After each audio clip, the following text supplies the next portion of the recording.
Hello there, my name is Bruce Rain from Brankus Creations and welcome to my live stream. This is a beautiful Sunday morning here in Sydney. I hope things are good where you guys are. Quick hello to everyone who's jumped on. Hello Charlie, how are you hearing on your show at the same time? Who we got? Adrian Avery Johnson, thank you for joining. Trina, hello. What happened to you yesterday, Trina? Come on. Michael, thank you for joining. GT, hello and welcome. Oz Retro Comps, Scarlet Swordfish, Jay, I think, Romain. Bonjour, Romain. I think this is, I'm glad you're watching. This is actually Romain's computer, so I'll have to be extremely nice to it, seeing as he's watching. Tobias, thank you for joining. Blame that PC I was talking about on Thursday evening. So Trina's obviously been so busy she was unable to join in the stream yesterday. That's all right. I made sure I didn't do anything particularly interesting because I knew you weren't there. Okay, so as I have, as you would see from the description, this is we're wanting to fix an SE, a Macintosh SE. I'm just going to jump across here to a side view. Sorry, it's so green. I still haven't sorted out why. Well, yeah, I mean, I know why, but I just haven't been able to do anything about it. So, okay, so here's my here's the view of the Macintosh SE. As you can see, this one here has the little panel on the front, which indicates that it has a hard drive inside, and then obviously the floppy drive here. Now, this is the Macintosh SE. Okay, so I'll see if I can spin this around so we can see the specs on the back. This is the Macintosh SE, 1 megabyte RAM, 800K drive, 20 megabyte SCSI hard disk. Now, Romain has told me that this one has a larger hard drive in it, so it has been opened at some stage and modified, but I believe it still has the 1 megabyte of memory and of course has one of these little security things in it. So it was probably used in a school or, you know, sort of, who knows, but somewhere where they wanted to lock it up. I will watch it tomorrow. Thank you, Trina. That's dedication. You don't have to. You really don't. Just a quick little recap for anyone who was watching the stream yesterday. This is the board that I was working on. The one that I originally thought was an LC575. I didn't even look at it and pay attention to the fact that it was an LC575. It was simply that my memory had recorded that that was the board that I was going to be working on. And of course, when I started looking under the microscope, and a few people watching and they were saying, "Hey, where's the 68040 CPU on that thing?" And I'm like, hang on. And it also explained why I couldn't find this listed in my job tickets as an LC575, because it's not. It's a Color Classic. I had some issues after recapping it, couldn't get it started. Then we found lots of broken traces around the sound chip. Went and repaired all those traces.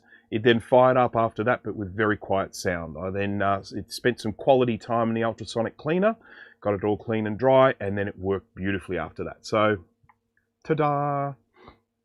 I might have a quick look at that under the microscope a little bit later on, just to show you how it looks now after cleaning. Okay, now, what do we got here? What have we got here?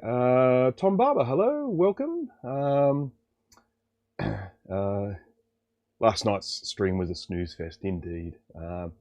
Okay, yes, no, sort of GT as mentioned here, I used to have the FDHD version with 20 megabyte hard drive. And for me, that is probably the version I would prefer to own. I have one of these. I have this exact same model pretty much. The only difference with mine is a dual floppy model. I have, however, since removed the floppy drive and put a hard drive inside it. I don't have this little plastic panel though. So if anyone has a spare one of these plastic panels, please let me know, because I would love to actually put that panel into mine, make it look a little bit nicer, rather than having a hole in there that if you do actually decide to put a floppy into that top hole, you're likely to lose that floppy for good. David, welcome to the stream. The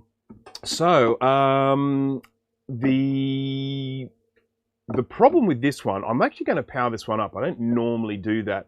And the main reason I don't normally power things up when I get them is because if things are suffering from capacitor leakage, you know, corrosion, powering them up can sometimes be a really bad idea.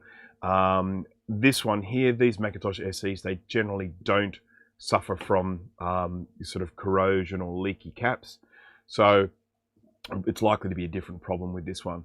Now, sort of the customer has basically told me that the screen sort of collapsed. Now, I want to just have a look and see what it is doing right now. It's screen sort of, kind of blanked out. Look,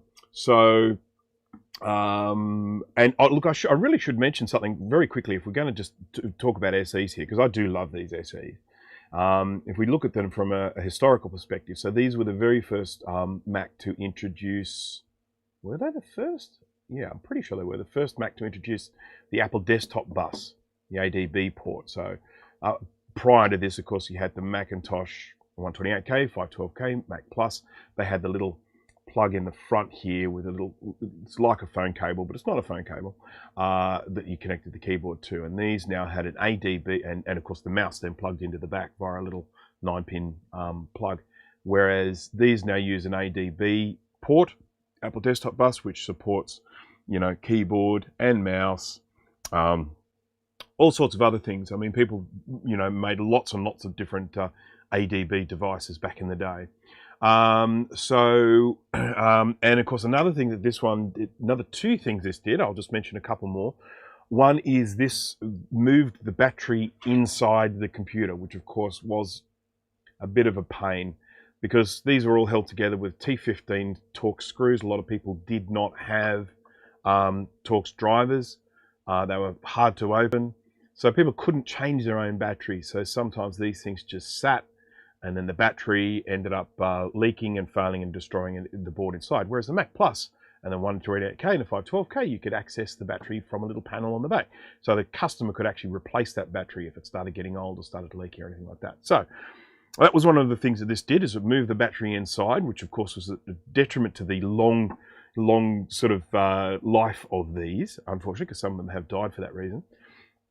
The other thing this did was it introduced a power supply that could actually switch between different voltages. So whereas the 128K, 512K and Plus had a US and an international analog board, one that would take, sort of 220 to 250 volts, and one that would take, 110, 120 volts. This one here, the power supply can just take either. You plug in whatever you want and it just starts working. So that was a big plus for this, and this is a big plus. No, a big SE for this. This is a real big advantage for this computer, because it meant they only had to make one for an international market. Then of course they took that huge backward step with the Macintosh Classic and Classic 2 and went back to a power supply that needed to be configured for one voltage or another, which for me was just stupid. But again, I guess it was a cost-cutting measure. Now, in terms of the problems that these computers get, generally they're pretty bulletproof. They sometimes have fans failing on them. They sometimes have the power supply failing on them. And they sometimes have analog board issues. They very rarely have logic board issues, other than obviously leaky batteries. They don't have surface mount electrolytic capacitors. So they don't have... they don't have that same leakage problem that an SE30 would have. These guys have axial electrolytic, and the axial means they have cables coming out of each end of the capacitor.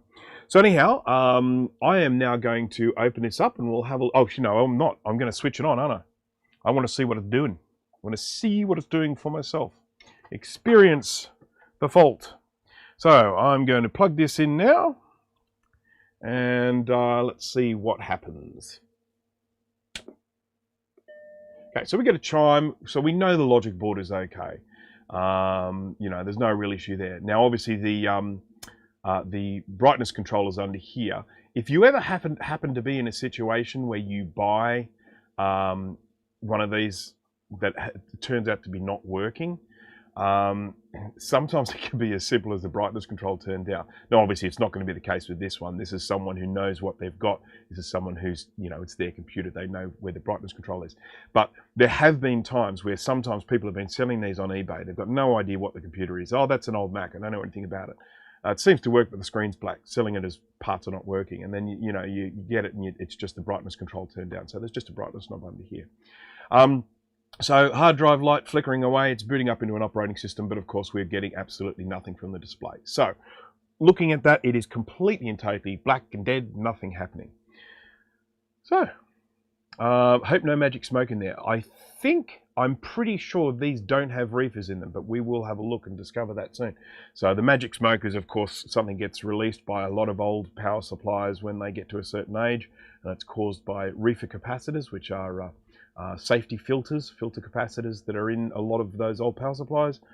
And yeah, they just start smoking. All right, so I'm going to switch this off now. I have experienced it. We've got a completely black screen, and we know that the logic board starts. We know it boots, so we know that the logic board and the hard drive and power supply, they'll all be okay. It's something to do with the analog board, and I'll just go through some of the things that I'm going to check. So, and I might even have to refer to a book. We'll see how we go. Okay. So undoing these screws now, I've got my great big long Torx wrench here. So that allows me to go right down here. I have mentioned this before, but for years and years and years, I didn't have one of these. I had a little Torx screwdriver that just fit down there. And I would be down here undoing them like this. And then one day I thought, why? Why don't you just buy one of these? And I did, and it was the best thing I ever did. Incidentally, this particular one that I've got here, I've only seen for sale in Australia. I don't think they're made here. It's made in Japan. But for whatever reason, I've had a look on Amazon and that to try and recommend this to other people to buy. But as I say, I don't know if the person I bought it from just bought a batch of them or something. But anyhow. All right. So, Nate, hello, welcome. Security dongles. Scarlet Swordfish has mentioned security dongles as one of the things you could have on ADB. That is exactly right. I've certainly been in that situation when I used to work with these things. We actually had an issue when we moved up to G4s for some software we were using. And we still had ADB security dongles, so we had to go out and buy some of those Griffin iMates to run the security dongle. I just realized my soldering iron is upside down, which suggests to me that a chicken has walked in here just recently, which I'm trying very, very hard to discourage at the moment because it's becoming a bit of a pain. Basically leave the door shut most of the time, but every now and again she just, I leave it open and she comes in here. Okay, woohoo, SE content. So much classic content going on that it can keep someone busy for weeks. That's what we're aiming for. This is what we aim for here. You know, for those who may or may not have seen Steve from Mac84, seen his stream last night, it would have been very late. It was probably like the wee hours of the morning in the US. He was opening up a few compact Macs. So fantastic stuff, you know, great. You go and have a look. You know, he opens a few different varieties of computer to have a look at the condition that they are inside, because it's, you know, it's, well, you know, when you buy a not working, let's say particularly like a Mac Classic, you know, and you haven't opened it, it's like Schrodinger's Mac. You know, it's like, is the battery inside is both leaking and non-leaking. It's both working and non-working. Until you open it, you never know. So, right, I've got to open this up. Now, I've opened these up before in my in other live streams and stuff like that. Obviously, don't use any screwdrivers. You will damage the plastic. You don't want to bend it. Bad, not good. I have a particular method that I use that generally works all the time. If you're right-handed, you basically have the screen facing your right-hand side. If you're someone who chews your nails down to the nub, this probably isn't going to work for you. But if you've got at least some nails, mine are way too long at the moment actually, I need to cut those. But as long as you've got some nails, I basically just get my nails, put all 4 of them right there. I get this hand here, get nice and firm there, and then I just pull it apart like that. So, my apologies for anyone who's wrestled with one of these for ages and I just made that looks ridiculously simple. I wasn't trying to make you feel bad or anything like that. Now, one of the things that I said I would do is remove this little security tag thingy from the back. You can only remove them from the inside, it's assuming you want to remove it without doing some damage. And I'm going to just have a crack at that now. If I can't do it in a couple of seconds, I'll do it later on because that doesn't make it very good or interesting streaming. Yoink. Come on. Just the last one I took out was way easier. So we'll not worry about that for the moment. Now, I just had this powered on, so can anyone tell me what I need to do next? Safety first.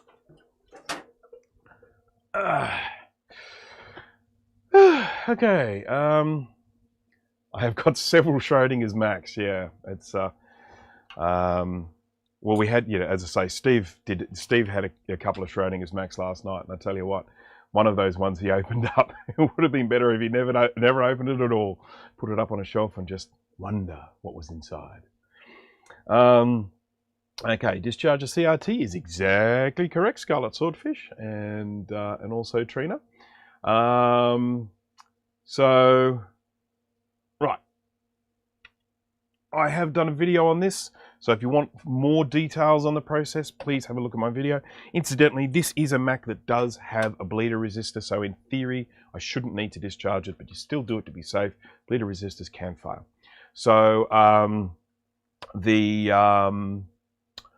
video that I have on my channel, it's in the featured videos, discharging a CRT Mac, goes through all the processes, all the safety precautions, some of which I probably won't follow here now because, you know, I'm a bit complacent when it comes to doing this stuff.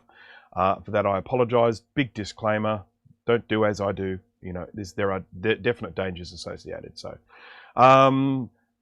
usually when I do this, I connect this to a ground source here in my shed, but if you didn't have a ground source, you would connect it to this here. There's a little, as you can see, there's a little ground wire here.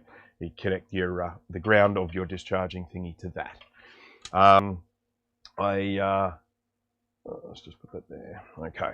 So, and then I just need to get this underneath the anode cap and go beep, beep, beep, beep, beep. Oh, if there was a charge there, it would go crackle, crackle, crackle, crackle. No crackle, so no charge. So then I will also use this to get this out. And you can see inside here, there's got those two little prongs that sort of stick out and hold that into the CRT. And it is insanely sticky. These things always get sticky. Yuck. Yucky, yucky, yucky. I should probably warn some gloves, shouldn't I? So there's a little sticker on the side of this hard drive bracket. I think Steve mentioned this sticker once before in one of his streams. I think it was the first time he'd seen one of these, but they are actually quite common, where they have this date on the side. See if I can zoom in a little bit here. You see that there, it says 4th of May 1988. I have seen these before. I don't know what they signify, but I've definitely seen them before. Okay. All right, I better just have a look at this. What do you use to replace the infamous C1 bipolar capacitor found on capacitor? Yeah, compact Mac analog boards. You're talking about... yeah, actually, it's not on this one, is it? Yeah, I know the one you're talking about. I have thankfully never had to replace one. So there are actually some models that were made, I think early on, where they had, I think, an underpowered capacitor in that place, and they were very prone to failure. I've never come across one of those. Now that may be because I am the only ones I see are, of course, are the international boards here, the 240 volt boards. They might have been an issue more on the US boards, but I've never had one of those fail on me. So it's a moot question, I'm afraid. As to what I would do, as to what I would replace them with. Yeah, I don't know, because it's certainly not, it's not C1 on this. I think it's this one here. It's C15 on this one. That there, right, it's right there. So that right there is a like a sort of a bipolar or non-polar capacitor. So, it's my understanding there are replacements out there for them, but as I say, I've just never had to replace one. So, right. So easy. Yeah, Tom, you make a really good point, and this is actually one of the things that I find very, very frustrating. I find it really annoying when people are putting things up on eBay. In particular, I saw a Macintosh Classic go up relatively recently, and they switched. It was a photo of it switched on. with like a checkerboard pattern all over the screen. Okay, we who are vintage Mac collectors know what the checkerboard pattern means. You know, we know it's probably either leaky caps, it could be a leaky battery, but essentially at the end of the day, it means this is a computer that needs work in order to get it fixed. Now, that could be you paying someone else to do it. It could be doing it yourself. But either way, it's going to take you time or it's going to take you money to get it sorted out. And then people put these things on going super rare. You know, they want to charge, I don't know, $200-300 for a Macintosh Classic, saying rare vintage, you know, and with this picture of this checkerboard screen. And it's sort of like, mate, you know, first of all, you're selling me something that I may not even be able to fix. And second of all, if I can fix it, it's going to take time and or money. So, you know, I'll tell you what, how about $20 for it? You know, I mean, look, the prices are more expensive here in Australia. If we were talking about, you know, sort of Australian dollars, I reckon you'd probably, for a not working Classic, you wouldn't spend more than about $50, I would think. So, yeah, might be a different story if it's, say, an SE30. They're a little bit rarer, and of course, they're very in demand as well. If there was a non-working SE30, I probably would be willing, depending on how not working it was, I might be willing to go up to $80 in Australia here, but yeah. Okay, so, right, I have disconnected this. I don't actually need to do it straight away, but anyhow, I have anyway. I'm going to take out the logic board first, and then we're going to actually lift the whole analog board out. We're going to do it my way, not necessarily the way Apple would recommend. So, okay. So this little discharge tool, someone just mentioned my discharge tool. I made that specifically for my, I have another discharge tool somewhere. I made this, excuse me, for my stream, and I've just been using this ever since. I've been really happy with it. So I was using something else a lot rougher, a lot more makeshift, but this one, it's come out really well. So if you want a bit of detail about that, that's in my live stream. Sorry, in my discharging CRT video. Sorry, Mac SE30 fetched 325. It would have wanted to have all the bells and whistles. For 325, I would be wanting keyboard, mouse, maybe a little bit of software chucked in. It'd be nice if it had a SCSI to SD installed. You know, I mean, and this is something I say to anyone who's actually wanting to buy some of these things. Just because when you jump onto eBay, the only one you see is $325, does not mean that's the going rate. You have a bit of patience, maybe set yourself up a little bit of a search alert. These things do come up quite regularly, and they do come up for reasonable money. I mean, I've got a room full of compact Macs. Not a room. That's just outright lie. I've got I don't know, 8, 12. I've got about 10, something like that, 10 or 11 compact Macs, and I mean I've got them, all of them, for really good prices. So okay, so yeah, so you just got to be patient, just got to wait, they come up.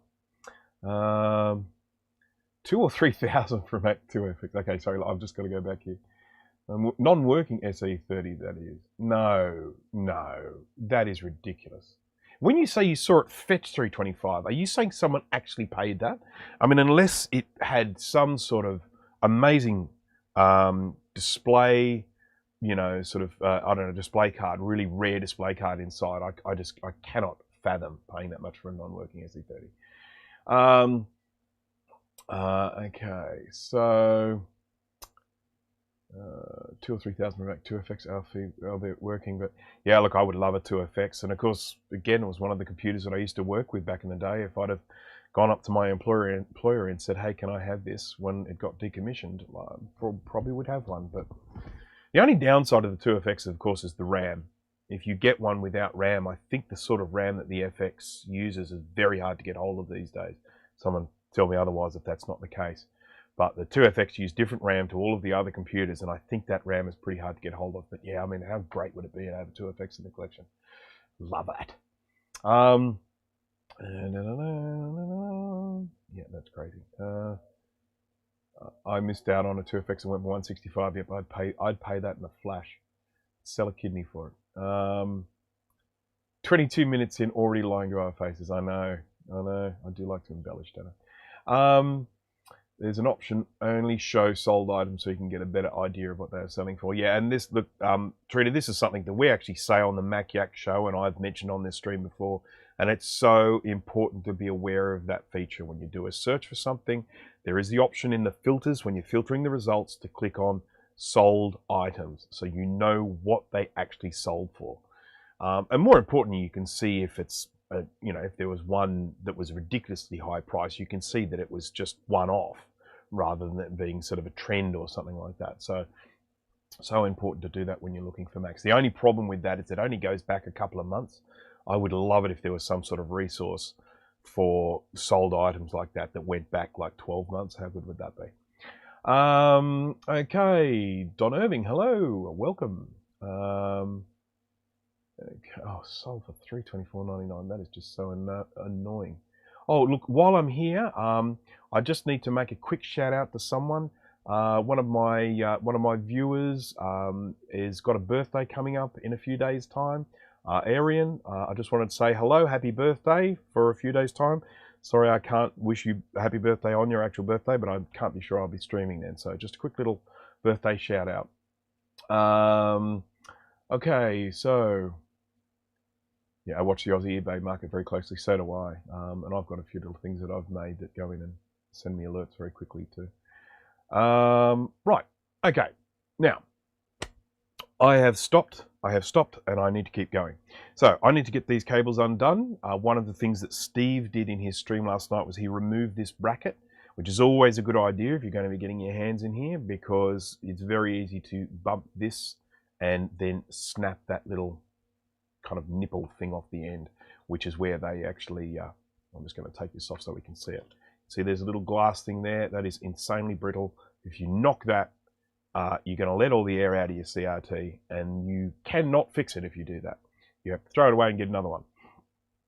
Now, I keep a spare. I've always got a spare up in here in case I do break one for someone, but thankfully I've only ever broken one in my life, and I did that in the 1990s, and I haven't done it since. So anyhow, I might just move that just to give me a little bit more room here, but I'm going to just unplug a few of these cables. So there's the SCSI cable's going to come undone. This one's being a bit stubborn. I don't want to go too hard, because if I pull it out too hard and I end up, you know, sort of, there we go, out she comes. And the floppy drive cable comes out here now too. Out she comes. So let's just move some of these out of the way. So yes, look, I'm not doing it, but really I highly recommend anyone who does open one of these up, 3 screws, one here, one here, one here. Undo those, take that bracket out, gives you so much more room to get in there. Okay, so I'm going to put it down on its face now so I can get my hand in here. And if I can't get my hand in here, I will take the bracket out. But I just want to get this power cable undone. It's very hard to do this while filming it, so I apologize that I'm not filming it. But I want to unplug this thing. Yeah, I think I'm going to take the bracket off. I'm going to be sensible. I make no apologies for being sensible. The clue is in my username. So yes, I think OzRetroComp has a channel. I must go and check that out sometime. I apologize for not doing that already. While we're on the subject of shameless plugs, I need to do a quick shout out to the old Mac Yak, who have got a giveaway on at the moment. Winning, I think it's a 2008 MacBook you can win. You need to jump onto the Mac Yak channel. You've got to subscribe. You've got to watch episode 69 if you want to know how to enter. No, that was an accident. We didn't plan it. The number, that is. Okay, it's undone. That was a lot easier when I was able to get my hand in there. Just got one of these little push down clips here. You know, push it down and then the cable comes out. Okay, so I have disconnected that. There's only one thing still connected to this, and that is the speaker cable. But you can't really access it from here. You've got to take the board out first. So we're going to lift this up. We've got these little notches here, Buenos notches, and we are going to lift this up until those notches line up, like that. and then we can slide this out like that. And then we've just got our speaker cable here, which you can't see in the camera. Sorry, it's just there's a speaker cable. Out she comes, and then we get the board out. Now, what's the word we use to describe the dust on this? Anyone who watches my streams, Steve's streams, MacYak streams, they will know. What is the word we use to describe that dust? Okay, let's just put this aside for a second, shall we? I'm going to pop him over here.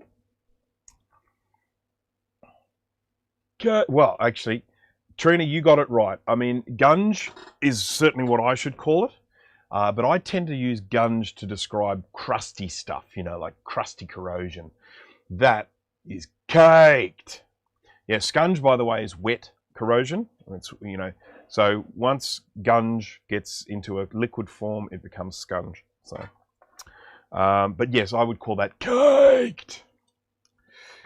So I'm going to do a few things to this logic board, even though Romain has not asked me to do them. I'm going to do them anyway. So he does want me to upgrade the RAM. I'm going to do that, but I want to get this analog board out first. So we've got a few plugs that we need to get undone in order to take it out. We've got one here. This is the what do you call it? The yoke plug. This is the yoke here. This little guy here. And incidentally, if you're ever in a situation where you do need to swap out a CRT from another computer, all of the 9-inch Macs all use the same compatible CRT. However, they don't all have compatible yokes. So in order for you to replace a CRT, you need to take this yoke off. There's a little screw here that you undo and you can lift that off. Incidentally, that is also how you make adjustments if your screen is at an angle. And it's my understanding this screen is at an angle. However, it's not one of my favorite things to do. And the reason is, in order to get it straight, you need to undo this screw here and you need to twist it while the computer is on to get that straight, and then you tighten it up again. And of course, we're tightening up glass and stuff like that. It just scares me. I don't like doing it. I will do it if a customer specifically says, I want you to do that. But it's just not one of the jobs that I like doing. Okay, I'm going to unplug the cable here for the, what do you call that thing? That hard drive power cable. And then I've got to get in here. I've got to undo a few plugs here. There are a few in here. You can't really see them, I'm afraid, but there's a couple of plugs in here I've got to undo. They're a little bit tricky. I mean, one of the things I can do is I can lift this out and try and pull the plugs out once it's out, but I am going to just try and remove these now. So this one here, this is the little, that's for this little controller-y thingy, video board thingy. Once again, I've never really seen anything go wrong with these. Some people have talked about them going wrong, but it's never happened to me. This one here, I can leave that in for the moment. And then the other cable that's in there is connected to this power supply. So it's a cable that goes from this power supply to that. So they're all coming out in one piece, so I can leave that connected. So, time to remove the analog board. Oh, who's you're about to snag a USB cable? Yes, thank you. I saw that. That's my light for my microscope. You are not welcome. I'm trying to discourage this behavior. Come on. Come on. Okay, it wouldn't be a Branca stream without this chicken turning up. So hello, say hello to the viewers. This is Bernadette, my chicken, and she's extremely persistent and very cheeky. And hello, and then goodbye. Bye-bye. Bye-bye. I say bye-bye. Oh man, she's so stubborn. Okay, so, right. Now, we've got a whole bunch of screws here that we need to undo. We need to undo this one, and this one, and this one, and this one. We do not, at this stage, need to undo this one, and this one, and this one, and this one, because they are holding the power supply onto the board. And as I mentioned, they are going to all go together. So this screw, I think I like this screwdriver for doing this job from memory. I'm going to undo a few of these. Yeah, a bit stiff. Oh, so there is another screw that I need to undo, but I'll get to that in a minute. So speaking of recapping, mate, thank you, Jay. I appreciate that. Right, so Gunge, and Punge needs to be on the RepairMac website. It does. I do need to put it on there, don't I? Just have to remember that I do try and get business through that website, so I don't want it to appear too stupid. Otherwise, people are just going to be like, man, this guy's an idiot. I did mention recently that I had someone contact me a little while ago about wanting to get their computer recapped. I think it was a Classic or a Classic 2, I'm not sure, who basically told me that they were unhappy with the terms on my website of, getting a repair done, and my reaction to that was, find someone else, bye.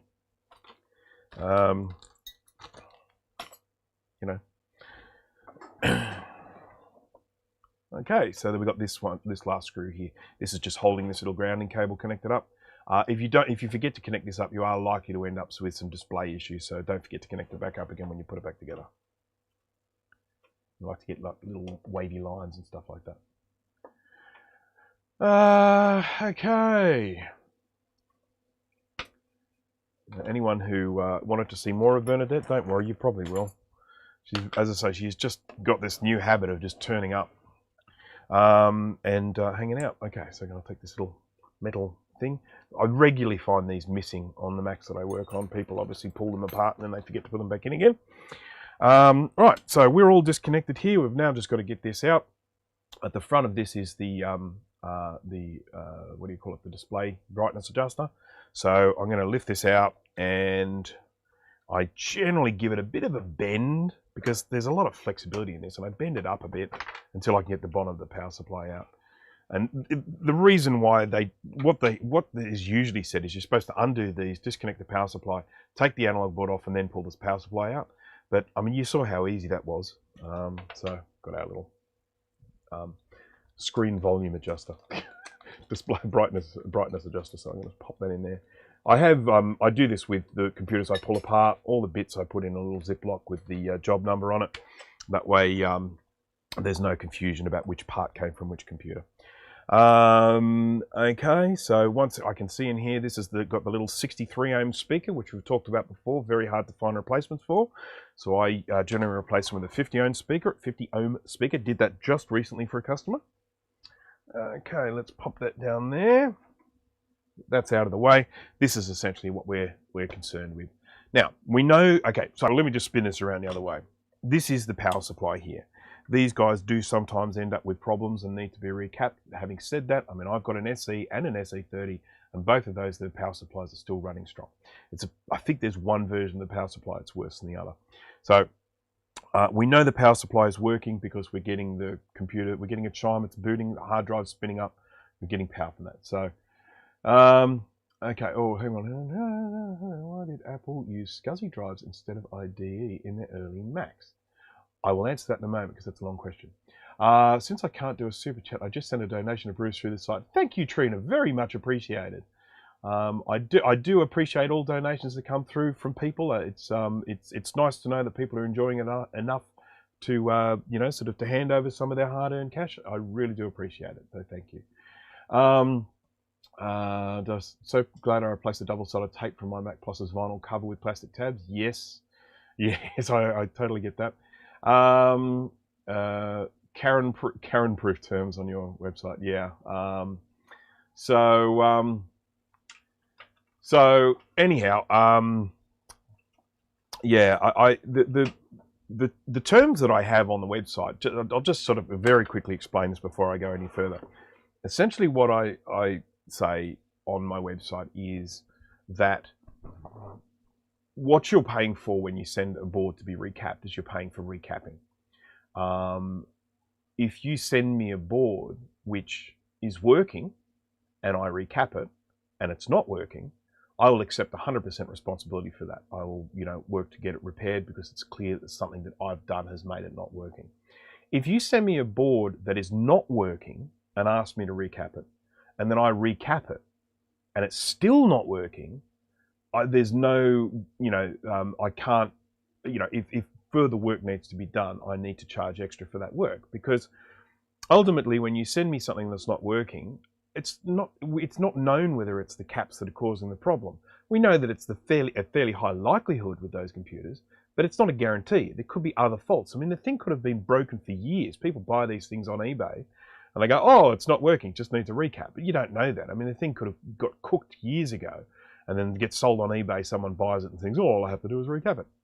And so basically my terms, really all they say is that, you know, when I recap it, I cannot guarantee that that is the cause of the fault. And once it's been recapped, if it's still not working and there's further diagnostic work that has to be done, then you have to pay for it.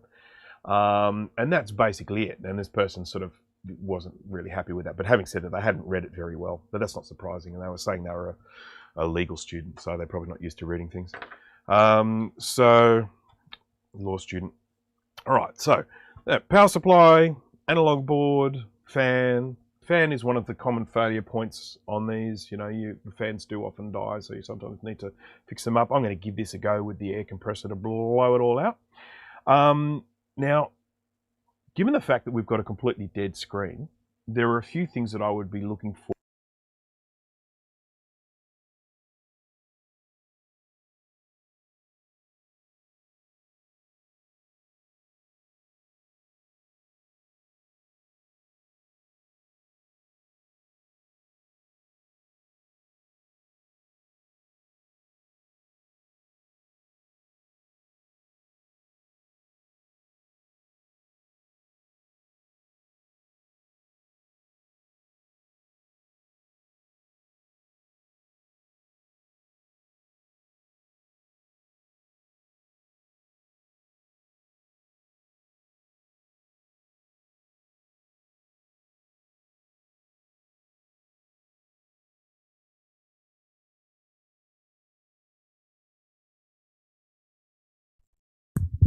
Thank you very much for letting me know I lost audio. I'm sorry I'm a little bit slow to respond. Basically, this happens when the batteries go flat on these things.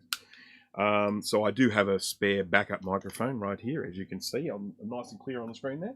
I'm going to put that there. I'm going to get this here. I'm going to try it out. I mean, I figured it would happen, but the problem is that they... Well, that one's not working, is it? No. Hang on. Or is it? Just saw a little thing go off there. No, that one's dead as. So I have these rechargeable batteries, but they're really old, and I don't think they're charging particularly well. So I have to use the old alkaline here. So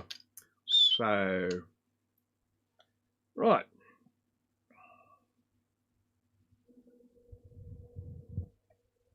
Testing, 1, 2, 3.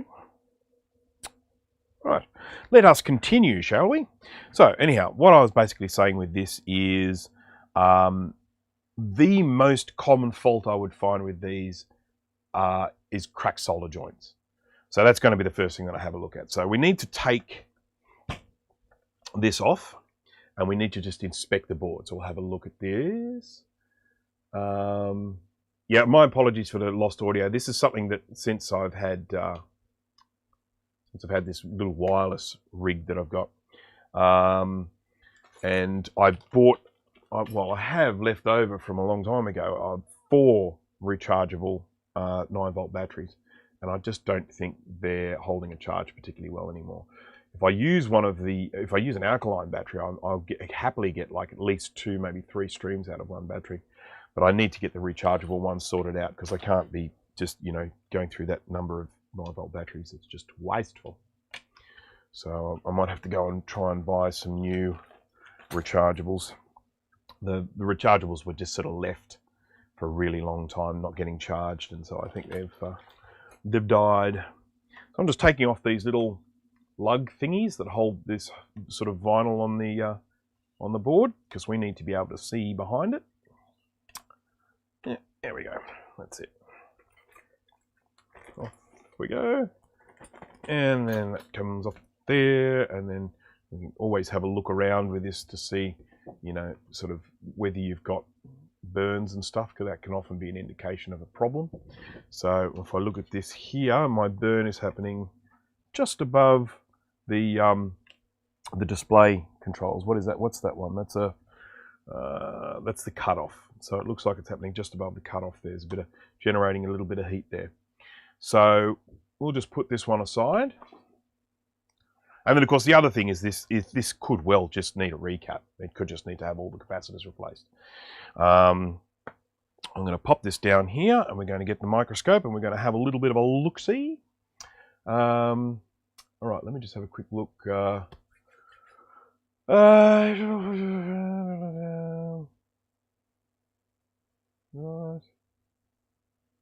Okay. It's not getting all good now. Good. How do you take the back off? Take the back off. How do you take the back off? How do I take the back off? What? Sorry. Can you clarify that for me, Trina? I'm not sure which back. Do you know why the sound won't work on a few recapped Mac 2SI? Even clean the contacts. Chances are it probably needs, well, there's one or two problems. I mean, it could be, it just needs a really, really good clean. It could be a problem with the recapping.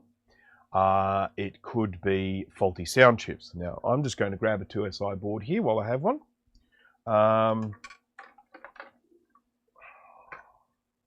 Is that a 2SI? That looks like it might be fancier than a 2SI. That's a 2VX. That's way too big. 2SI. 2SI.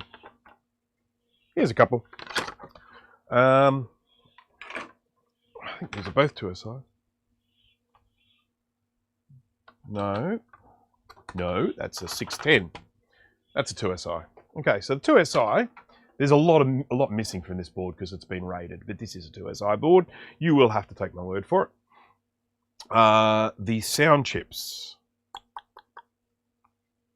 Now, I was sure. They're not here. They've been rated from this board. I wonder if I have one where they haven't been rated. Anyhow, right here, there are two sound chips, left and right channel. They're actually labeled. It actually says, I think, Sony Sound, and they are UB7 and UB8, those there. And of course, they have these capacitors above them, which would have leaked on them. That is the main danger zone. Geez, I wish I had one with these on.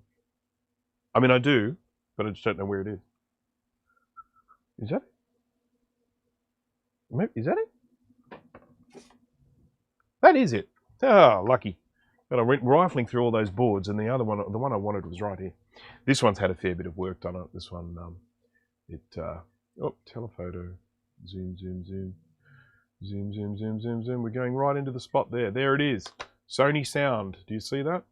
Those two chips above it. They are the sound. They're the two sound chips, and you can see there are three tantalum caps up there. Of course, would be electrolytic capacitors on the original, and they are right in the firing line for leakage. So that's really where the problem is. You're going to be looking at damaged traces. You're going to be looking at damaged sound chips. You're going to be looking at problems with the recapping itself. They're all the things you need to do, but it's this region here that you need to be focusing on. So I hope that goes part of the way to answer your question, but you know, at the end of the day, something ain't right there. Okay, so let me just go back.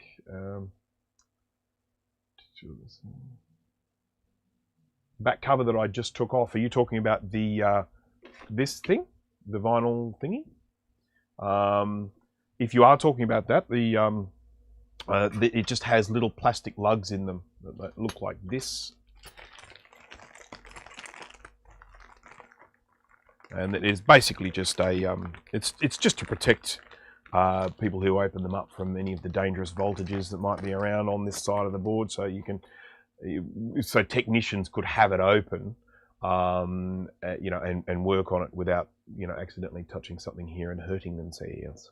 So we have these little lugs. I'm going to zoom in.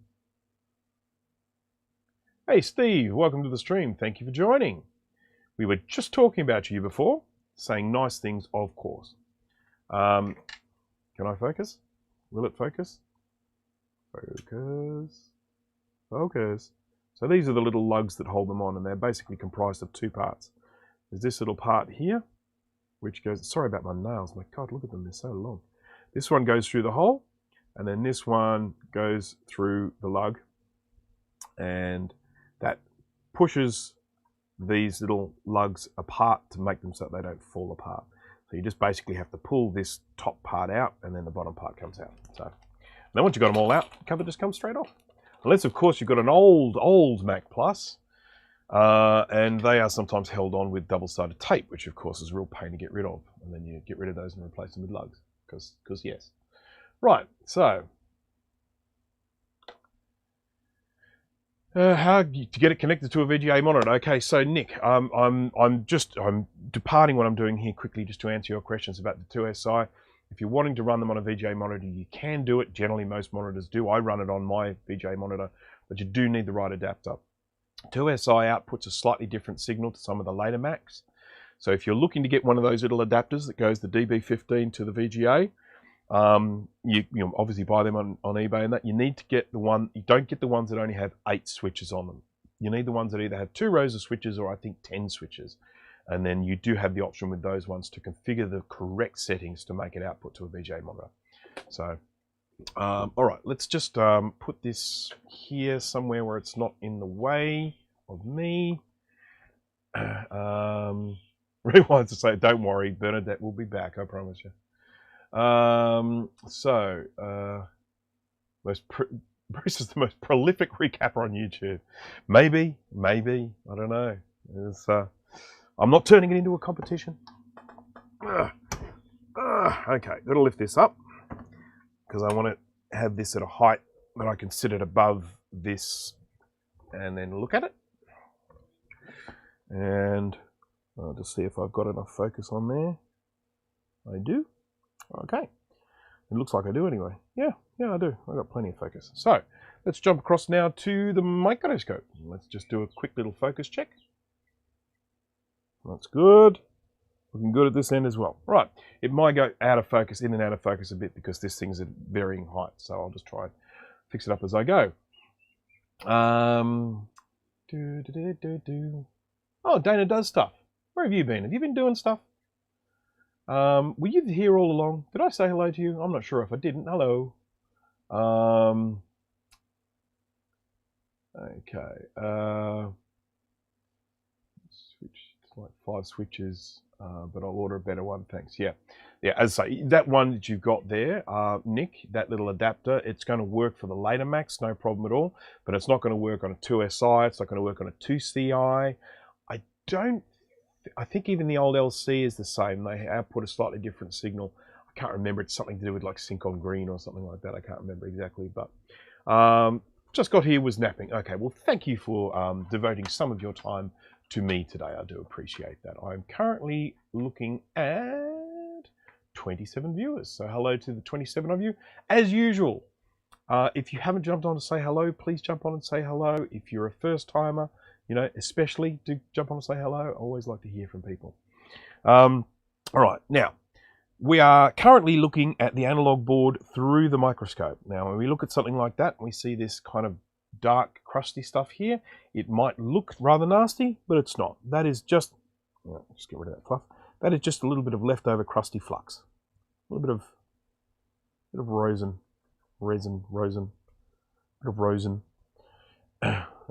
Dr. Rosen.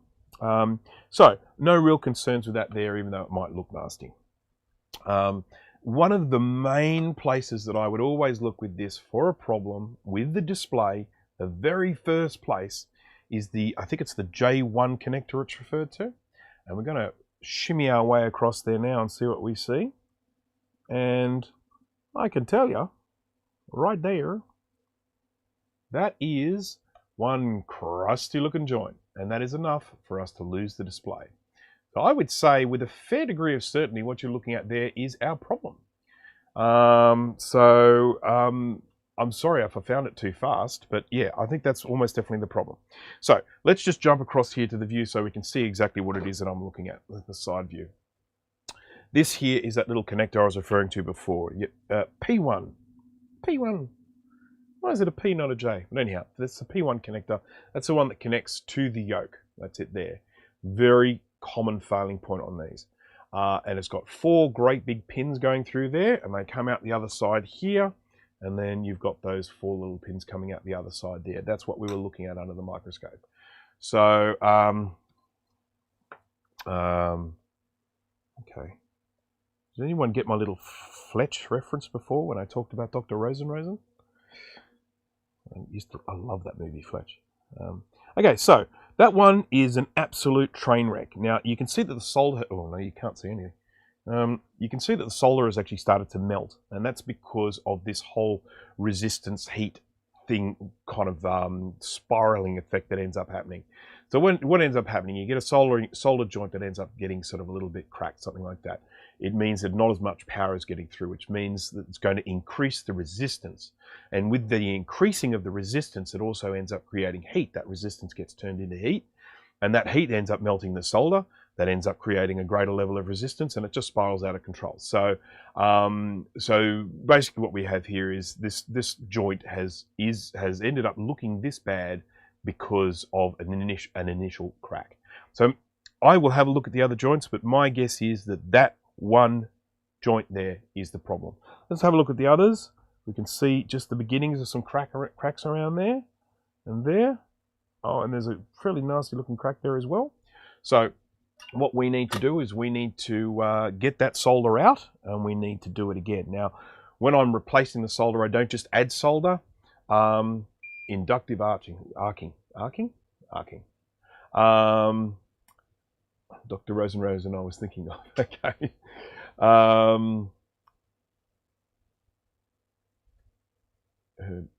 Yes. So. Yes, it's a scene from the movie Fletch. If you, I don't know if you're a Fletch fan or not. I mean, the early Chevy Chase I thought was very funny, but I love the original Fletch movie. So I'm that age, I guess. Right, crusty looking joint since I was at uni. I think we were talking about something else there, are we? I was Retro Cop. What have I got here? Okay, so, all right. Now, I need to get the solder off first. I don't just put new solder onto old solder. I get rid of the old solder first. And I don't remove all the solder from all 4 pins at once, because then the connector is likely to fall off the board. So what I generally do is I'll do 2 pins, and then I'll do the other 2 pins. So let's start off. We'll do maybe the 2 outside pins. We'll do this one first to get rid of all that solder. As you know, I have my machine, my machine that goes that sucks solder out. But I think for this one, I might end up using the old manual one, one that has been affectionately referred to by Jay from House of Moth as the Bruceinator. I sent him one of these from Australia. We basically, I was recommending this one. I was saying how much I like using this one, and Jay went looking for one, and they were ridiculously expensive. And I said, they are really cheap out here. And so I bought one here and sent it to him. Now, interestingly enough, it took like a month and a half to get there, but we're just going to blame COVID for that, because normally the post isn't that bad here. A job for the Wick or the machine. See, look at that. I gave you a third option you weren't expecting. Okay. Jesse Stevens, I don't think I said hello to you. Welcome. Enjoying the Sunday streams, getting the workshop iron fireplace going, pulling out a ruler. I needed to work and repair, following your stream while I work. Oh, that's wonderful. I do like to be able to provide a little bit of entertainment while people are working. So it's something that entertains me while I'm working as well. So there you go. Sort of symbiotic relationship going on there. Okay, so we're just going to melt some of this solder. I might add some new solder before I suck that out, because it's also crusty. Come on, where's the end of this solder? Here it is. Doo-doo-doo. Melting. Okay. And then let's get rid of that.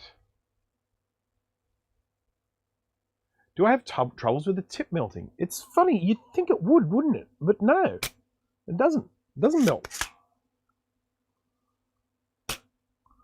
Okay, I'm pretty happy with the amount of solder that's got rid of. Then we're going to do this one.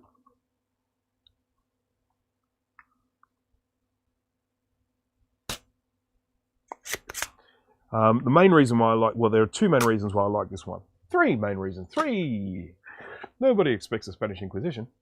Okay, so why I like this is because, first of all, it's got a really big canister, which can hold a lot of solder if needed. The other reason I like this is that it's quite powerful. So if it is quite good at sucking up the solder, but you do have to be careful that you don't accidentally suck up a pad or or something with it at the same time. When you push this through, at the end, the little pin. Yeah, going to zoom in. Okay. Out of focus. Focus. Focus. Focus. The camera can do it. It's just choosing not to.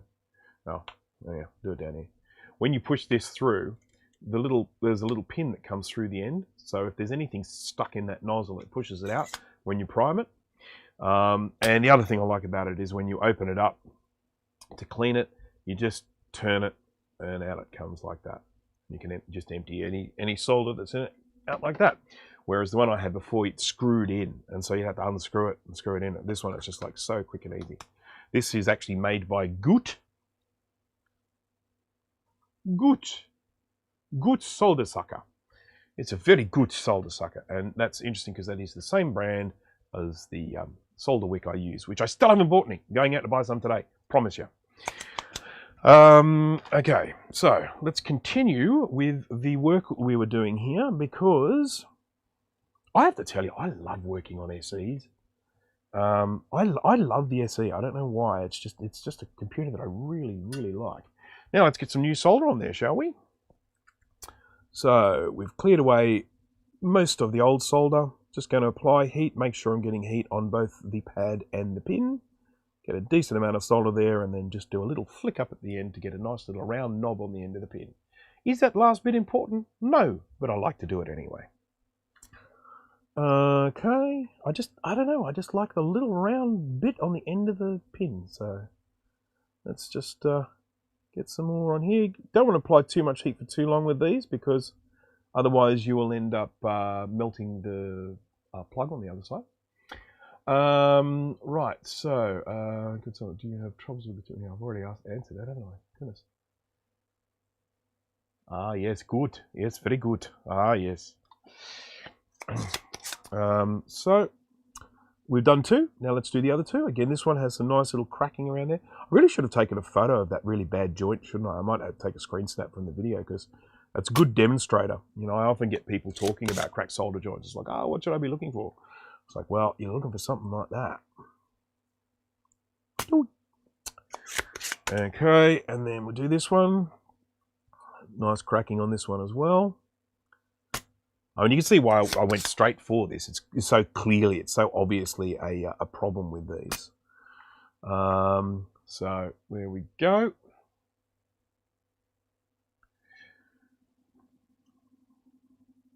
And then we add some solder.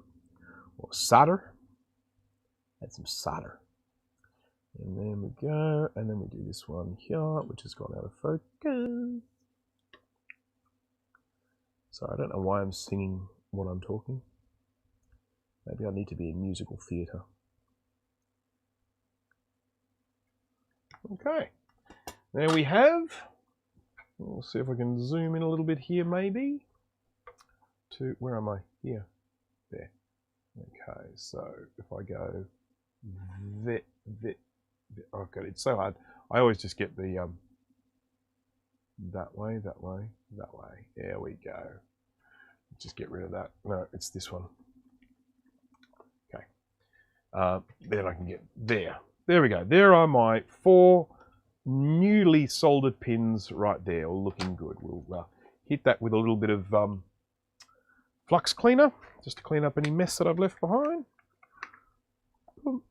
But I would be willing to probably put about, you know, I'd say probably about 80% chance that this is working now, I would say. Something like that. But I am going to just quickly get this on here and do a quick little inspection for any other cracked solder joints. Oh, just this stuff stinks. Okay, so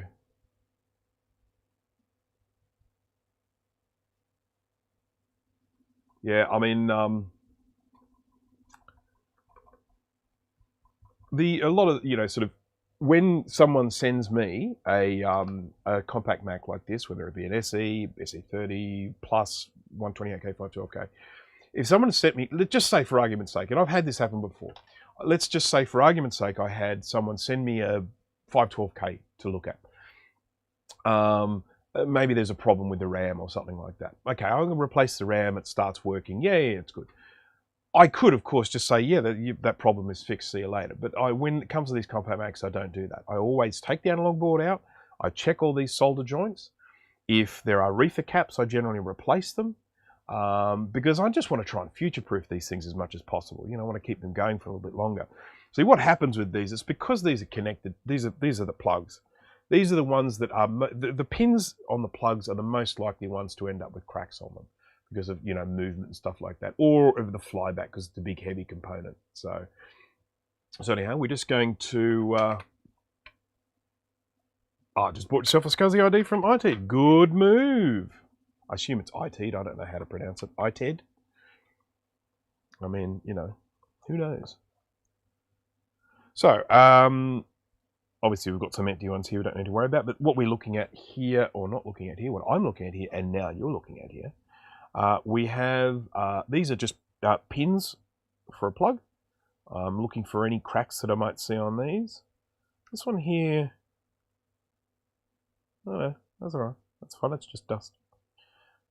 Just looking for any cracks, looking good. Let's move to this one. This is the hard drive connector.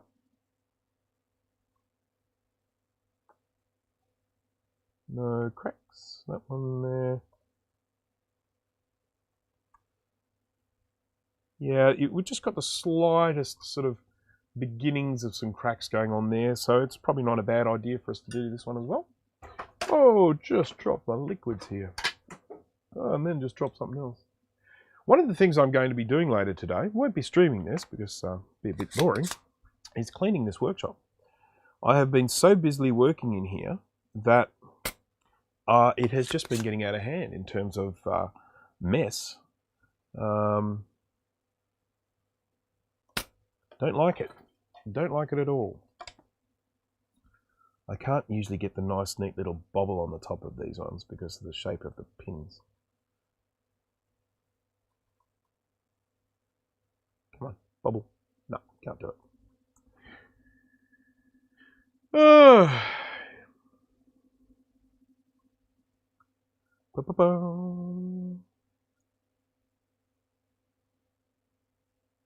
There we go, there's those two. Once again, I do 2 at a time because if I do all 4, if I suck all the solder out of all 4, the plug's likely to fall off, and we don't want that, do we? No.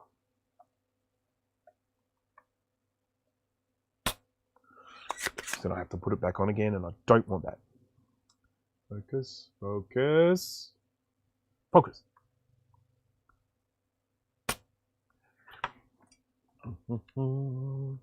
You might think, why am I using the solder sucker when I have an machine? For those who don't know, the machine is my mechanical solder sucker, motorized solder sucker. But I just, for this, I just don't think it's going to be really worth the time of switching it on and waiting for it to heat up. Yeah, alcohol. I need alcohol. Okay. That's good. We've done that plug. Let's move along to this one. Yeah, we've got some unneatness going on there. Now we're starting to look at neating the machine, aren't we? Yep. I've just given myself a reason to use the machine. I have to swap little tips on it because I usually work with tiny little pins, but these are quite large pins. How's everyone going out there? Everyone hanging on? I'm just concerned I'm getting a little bit boring at the moment, so I don't want to. I don't want things to get too dull. Okay. Just cleaning my machine. Okay.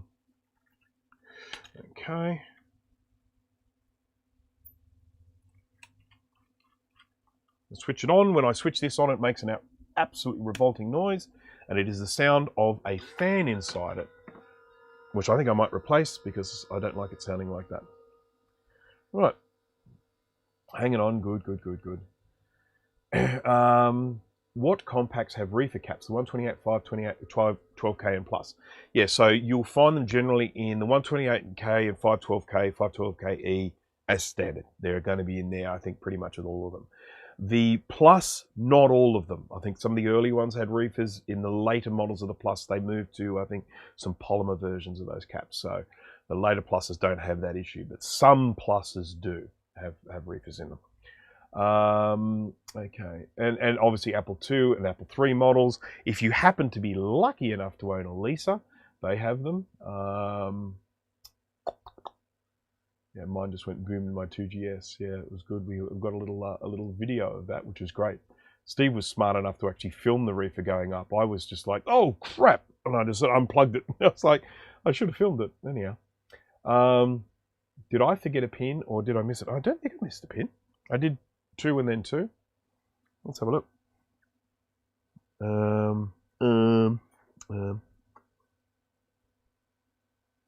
That's been done. That's been done. That's been done, and that's been done. So that's 4 pins there, all been done. So I think we're good. I think we're good. But I do always appreciate people that might catch something that I miss.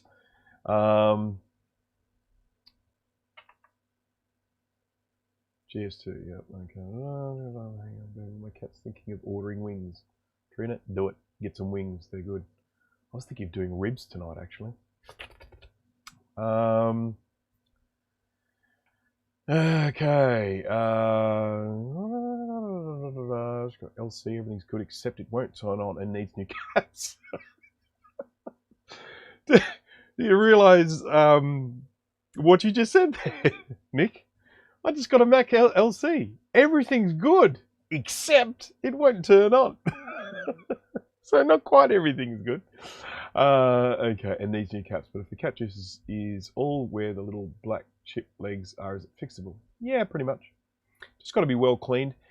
Nick, if you get a chance to watch the stream that I did yesterday where I was working with a Macintosh Color Classic that had some terrible leakage all over it, you can see it all there. And it's, you know, with a really good clean, they come up looking well. So I did actually promise that I was going to show this, so I'm going to do it now very quickly if I can. So this is a Macintosh Color Classic, which had some absolutely terrible leakage around here. And as you can see, oh, look at this. This always happens. I put the UV solder mask in place, and then an insect flies into it. Now, do you know why they do it? It's because I cure this with an ultraviolet light. That insect's actually stopped that from drying, so I'm going to have to dry this again. But this had some damaged traces caused from the leakage. It had actually damaged the little traces connecting up to these pads, and that's why I've gone in and replaced them with these little bits of wire. But this here was basically just a great big experiment on scunge and gunge. I mean, that chip in particular, if you have a look at my stream yesterday and you look at this is the CUDA chip. And as you can see, this is absolutely sparkling clean. Whereas if you were to have a look at it yesterday, this was black, scungy, gungy, terrible. So I have cleaned this with an ultrasonic cleaner. I realize that not everyone has one of those. But, you know, with some decent cleaning, you can get all of that electrolyte off and you can get it up and working again. But what I would recommend for you, Nick, if you haven't watched any of my videos, jump on and watch a couple of the streams, because that's pretty much what I do on all of them. I'm dealing with leaky capacitors. I'm dealing with having to clean that off. I'm dealing with having to repair any damage that's caused by the leaky capacitors. So, yeah, that's pretty much what I do in most of my streams. So, okay. Yes, reefer caps fail and smell awful when they do. Yes, I second that. Just for reefers, don't call the machine, but it looks scary. Yeah, as worth mentioning. Yeah, as Oz RetroComp said, it doesn't kill the machine, but it reeks and it looks scary. This is the thing for someone who's not electronically inclined. If you get hold of a computer, you buy it, you plug it in, you switch it on, smoke starts pouring out of it. You just assume that's a goner. You assume it's dead. I mean, I got a computer that was here once that had a reefer cap in it, that it was, you should have seen the mess it left behind in terms of the black and charred mess. Replace the cap, worked fine.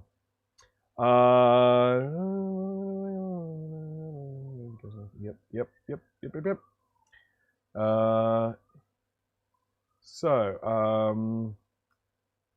in being one that slowly speeds up as you use it. Okay, Jesse Stevens has got a Dremel like mine that slowly speeds up as you're using it. Now, I was basically heating up my machine, and the reason I call it the machine is because it goes when it works. So let's just go in here and we'll start doing some umming, shall we? Sorry for the flare here. Let me just turn that off for a bit. That should be okay. All right, so this is the connector here, this one here that I felt had a few little cracked solder joints. So I want to suck some of the solder out, but I want to do it the lazy way. So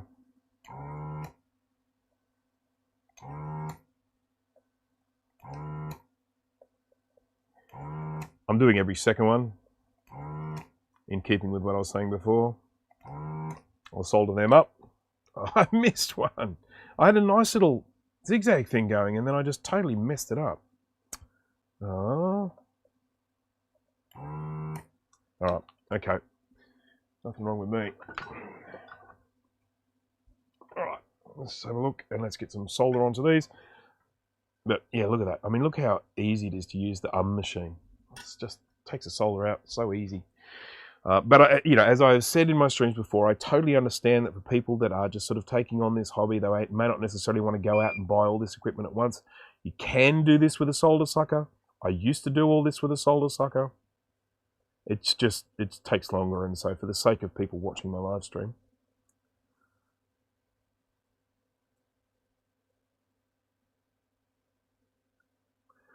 just save a bit of time. That one was, a lot of the heat was getting sucked away because this huge, see this huge, large piece of ground plane copper here? It's sucking away all the heat from the soldering iron. Oh, oh, don't like that.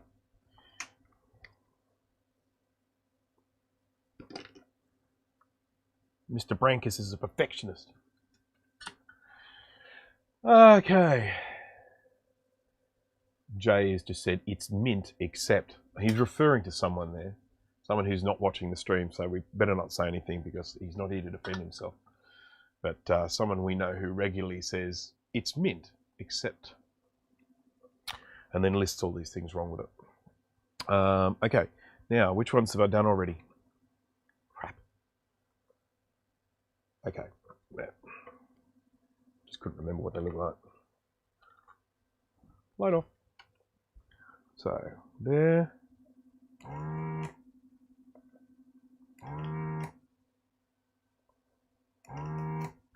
I think that one, because I stuffed up my little system. I'm so confused now. Okay, I think it's that one.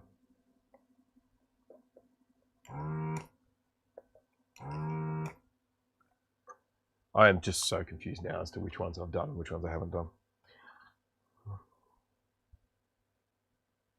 I think. Okay.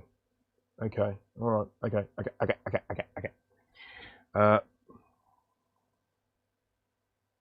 There's no harm in doing one again, just in case. Okay, there's the machine. It's done its thing for me.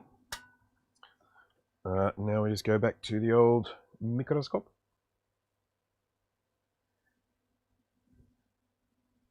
What size cleaner do you have? Bruce uses a 10 litre.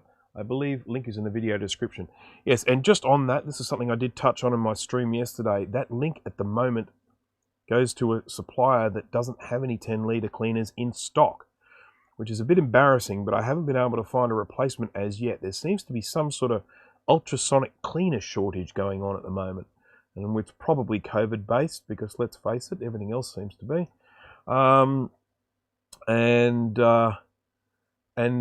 So my link at the moment in the video is a little bit useless for that. If there are other things you're interested in, by all means click on the links there. I had someone buy something very expensive off Amazon recently using one of my links.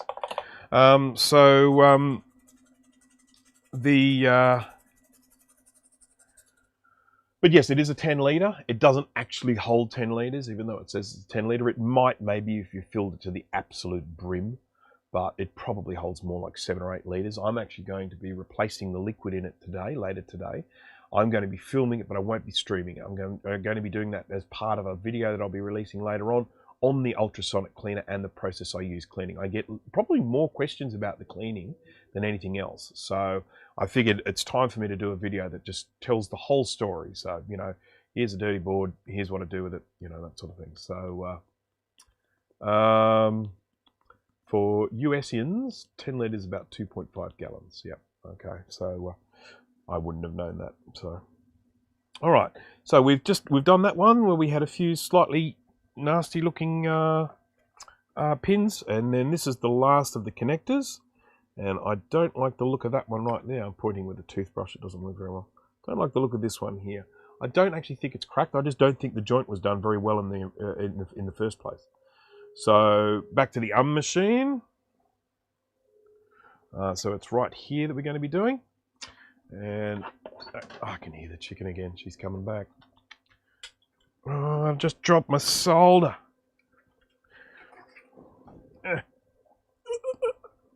Oh, old man noises. Old man noises. Oh no. What? What?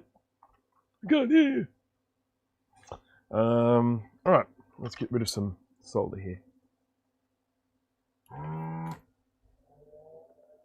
You young people with your interwebs.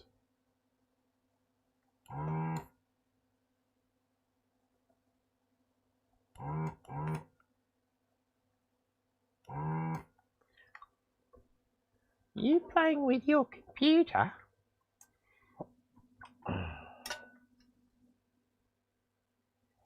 I ordered one like a month ago from Amazon, and they seemed like they were going in and out of stock. I checked one day, out of stock, next day in stock day. Oh, that's interesting to know, because I did have a similar situation when I was checking my links. They were missing, and then I went back and checked a couple of days later, and they were back again. I thought, oh, cool, I don't need to do anything. And then I just checked again recently, and they were gone again. So if you click on my link, I think it takes you to like a 0.8 litre model, because I think that's just when it can't find the one that I selected, it just goes to the smallest one there. In the video that I'm going to do about my ultrasonic cleaner, I am actually going to open it up and show what they look like inside, you know, as in underneath them, and show the transducers.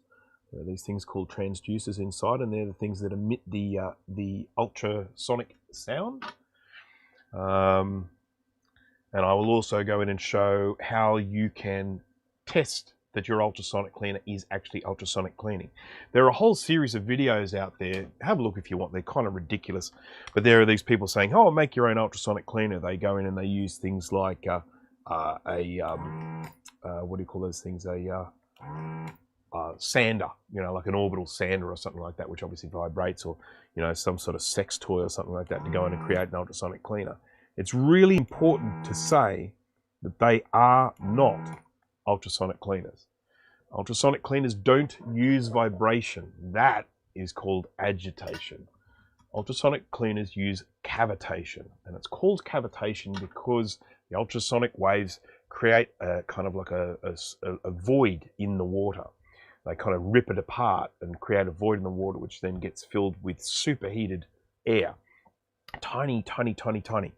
And that is what actually does the cleaning.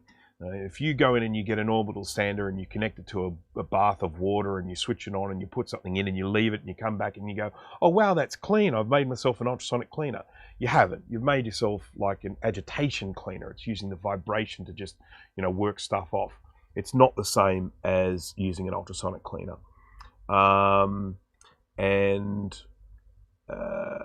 It's obviously the advantage of an ultrasonic cleaner is they're incredibly gentle on electronics.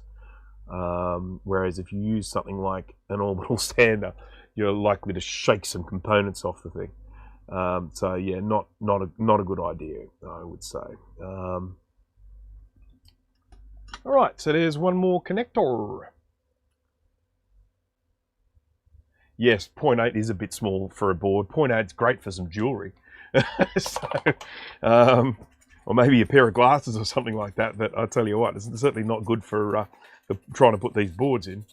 Right, so again, what I'm doing here is I'm doing some future-proofing work. I've just fixed up a few problems that I don't actually believe are problems, but I'm just preventing them from potentially being problems in the future. So now I'm just having a little bit of a scan across this here, looking out for any more cracked solder joints. The one other place I need to check, which I haven't checked yet, is of course the flyback transformer. Big heavy thing, great big pins. Not a bad idea to check that. That's my beautiful work. Look at how lovely and clean that is. I've got to be careful. I'm going to get a reputation for this. All right, so this is the flyback transformer here, and so these pins here actually look absolutely pristine. I am not going to touch those. There's nothing wrong with them at all. Clean as a whistle.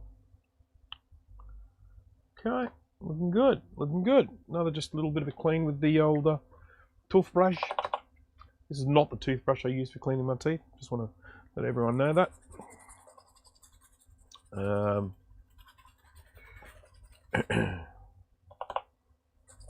Just giving this a good old clean here. I don't want to put this in the ultrasonic cleaner. I don't want to put this whole thing in the ultrasonic cleaner.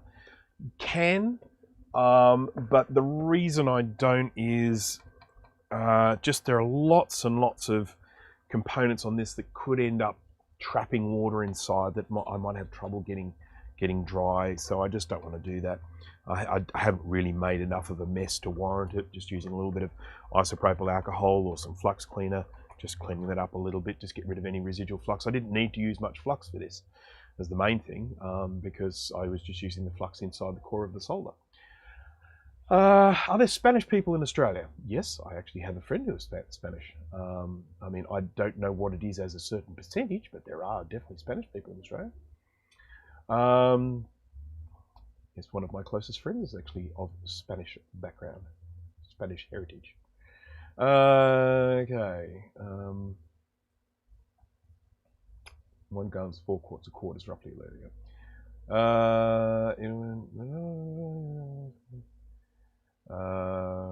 Pins of my flyback is when everything. Okay, resoldering the pins on my flyback is when everything went to heck with my plus. So that's interesting to know. Okay.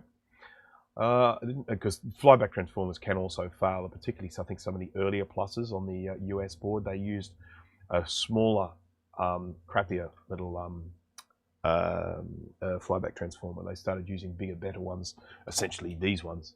They started using these ones in the later models, and they're a lot stronger, a lot better. They last better. I didn't know at the time about the cracked joints with the connectors yet, so maybe time to go do it. Either way, did you recap the board? No! I didn't. It wasn't needed.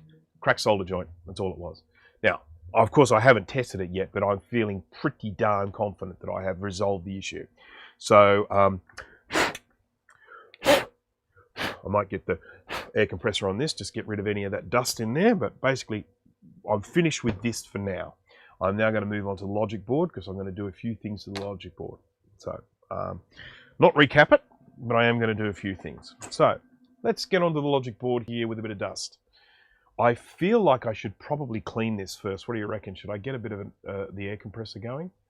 Now, I am concerned about the noise the air compressor is going to make, so I might switch it on, and then what I'll do is I'll bring up the little back soon display while I go in and clean it, because it's, you know, it is really loud and really horrible. So, air compressor goes on.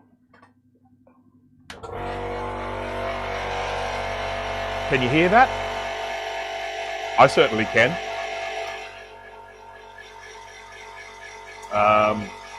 It's probably an absolutely horrendous noise, so I apologise. I don't even know if you can hear my voice over it. But what I will do is I will just get up now. I'll put the little back soon thingy on. And, oh, hear it but not loud at all. Well, I'll tell you what, that's a credit to this microphone that I'm using, because it is absolutely blowing my ears apart. Barely audible.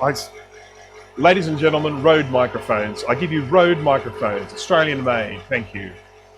I'm a huge fan of the old Rode microphones, I have to say. All of my microphones are Rode. So, oh wow, that's amazing. So, I think an audio compressor kicked in and lowered the background around sound. Isn't that good? That's very nifty. I do have some audio filters on the sound here, but there is a compressor or a limiter or a noise gate or something in there. Something's probably clearing it out. So anyhow, I just need to wait until it's fully pumped up, and then it'll go. And when it goes, I can start cleaning this. It does make a racket, yeah. Okay, so just waiting. It won't be long. There we go. There's the. Right, so I'll just put up the be right back sign because I don't actually want to clear this out here. I want to take it outside and do it, because if I do it in here, I'm going to just end up with dust everywhere. So I'm going to take it outside. So I am just going to go back soon.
Now, it goes without saying that I am going to ultrasonically clean this board. However, you have to admit,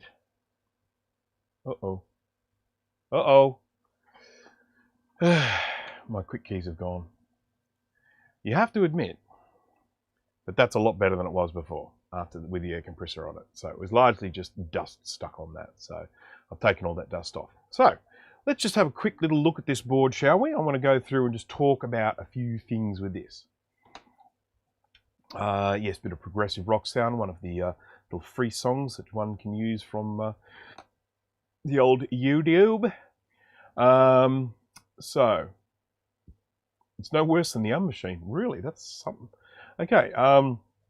Now, what is the song? Yes, I can't remember the name of the song. Sorry, I can probably dig it up, but it is one of the songs that's on the YouTube free songs for content creators things, so that you don't have to worry about copyright.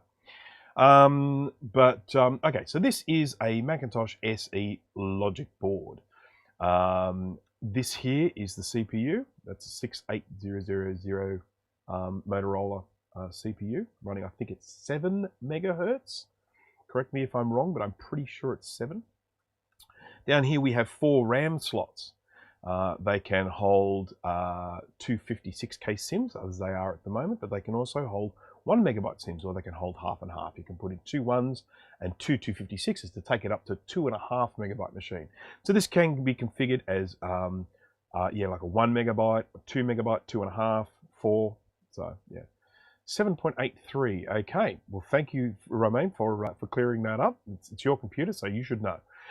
So I do actually have. I've got all of the specs in my little job ticketing system here. Let's go here to models. I'll tell you a little bit about the SE because I can do that. SE, Macintosh SE. Well, it says 8. Yeah, so they've rounded it up to 8. So it is. Was released. It's released March 1987. Minimum OS System 3, Finder 5.1. So System 3 is the earliest it'll run. System 7.5.5 is the latest it will run. And yes, Motorola MC68000, 8 megahertz speed. Yeah, all the other stuff. Yeah, okay. All right, that's enough. That's enough of the facts. We can do without those right now. Thank you. 29 people watching at the moment. Hello to you all. Again, if you haven't jumped on and said hello, please jump on and say hello. Is the battery soldered in? Yes. Varta. So, for Varta. So, okay. So, this is the memory situation. Now, the owner of this board, Romain, has actually asked if I can upgrade this to a 1 megahertz machine. But I'm actually going to do something else to this machine as well that he wasn't expecting, and that is I'm going to remove this battery, and I'm going to replace it with a holder that you can then swap batteries out. Because this, even though these axial ones that are soldered into the board don't leak as much as the other ones, you still don't want it in there. And there's no way that thing can have any power left in it. So I want to get rid of that and replace it, because that's just, it's just something you need to do with these old computers. Now, upgrading the memory, let's just go into the microscope and have a look here. There are a couple of different versions of the SE board, but this particular version is one of the earlier ones. And the earlier ones, if you want to upgrade the RAM, you are going to need to break stuff. What we have here is we have a resistor, and you can see that we've got here, it says RAM size, 256K bit, 1 row. So if you've only got 1 row of RAM in there, you need to have a resistor on the one row. This one has obviously four sims in here, so it doesn't need that. But this does have 256K sims in there, which means that resistor has got to go if we want to upgrade it to 1. Now, I don't ever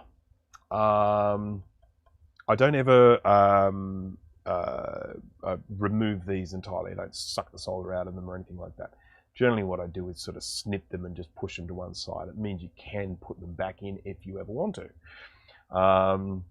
So here is what we're going to do. Dun, dun, dun, dun, dun, dun, dun. Dun. Done.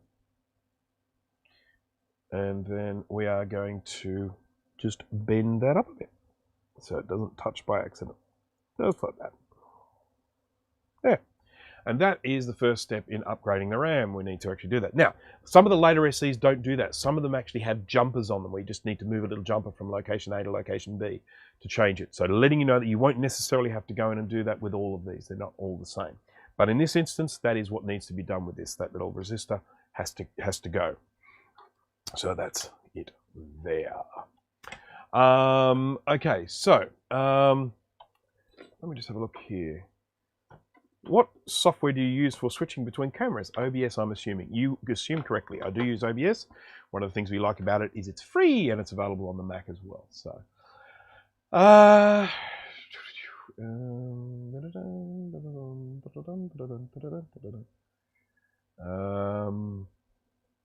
soldered batteries madness. Yeah, Jesse, it's a really interesting point you make there. I mean, why would you solder in a battery?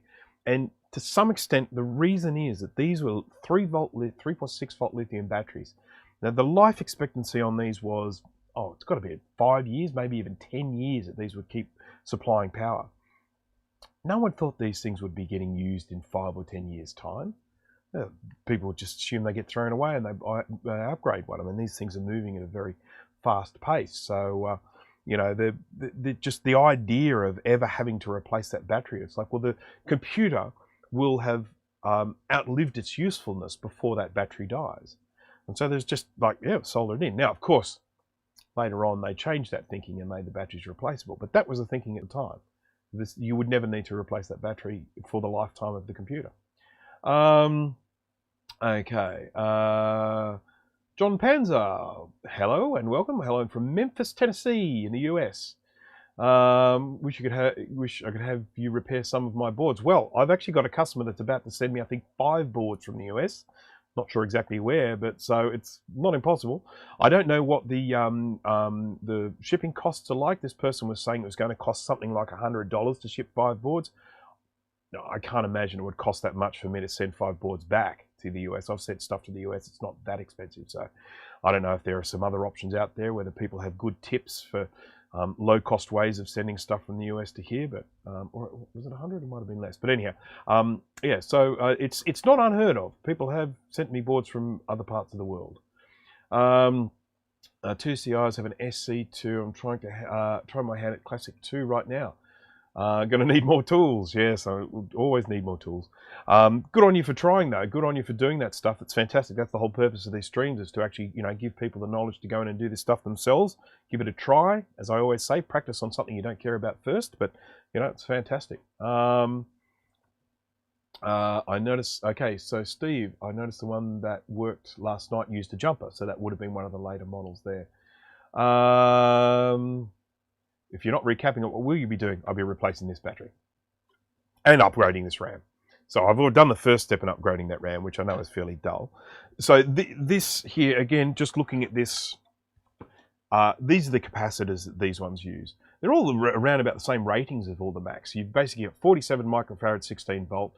You got, I think, 1 microfarad, 50 volt, and I think there might even be 100 microfarad, 6.3 volts. I'm not sure. But anyhow, all of these caps that are on here are those same sort of ratings. They're just using these axial caps rather than surface mount. I have replacement for all of these. If someone came to me and said recap the board, I'd be happy to do it. But I'm basically what I say to people is that they really don't need it. These things just seem to keep going. So yeah. So let me just have a quick look here.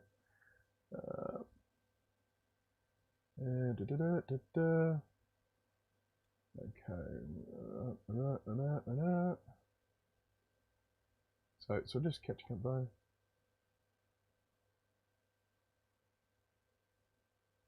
Just do one of my places.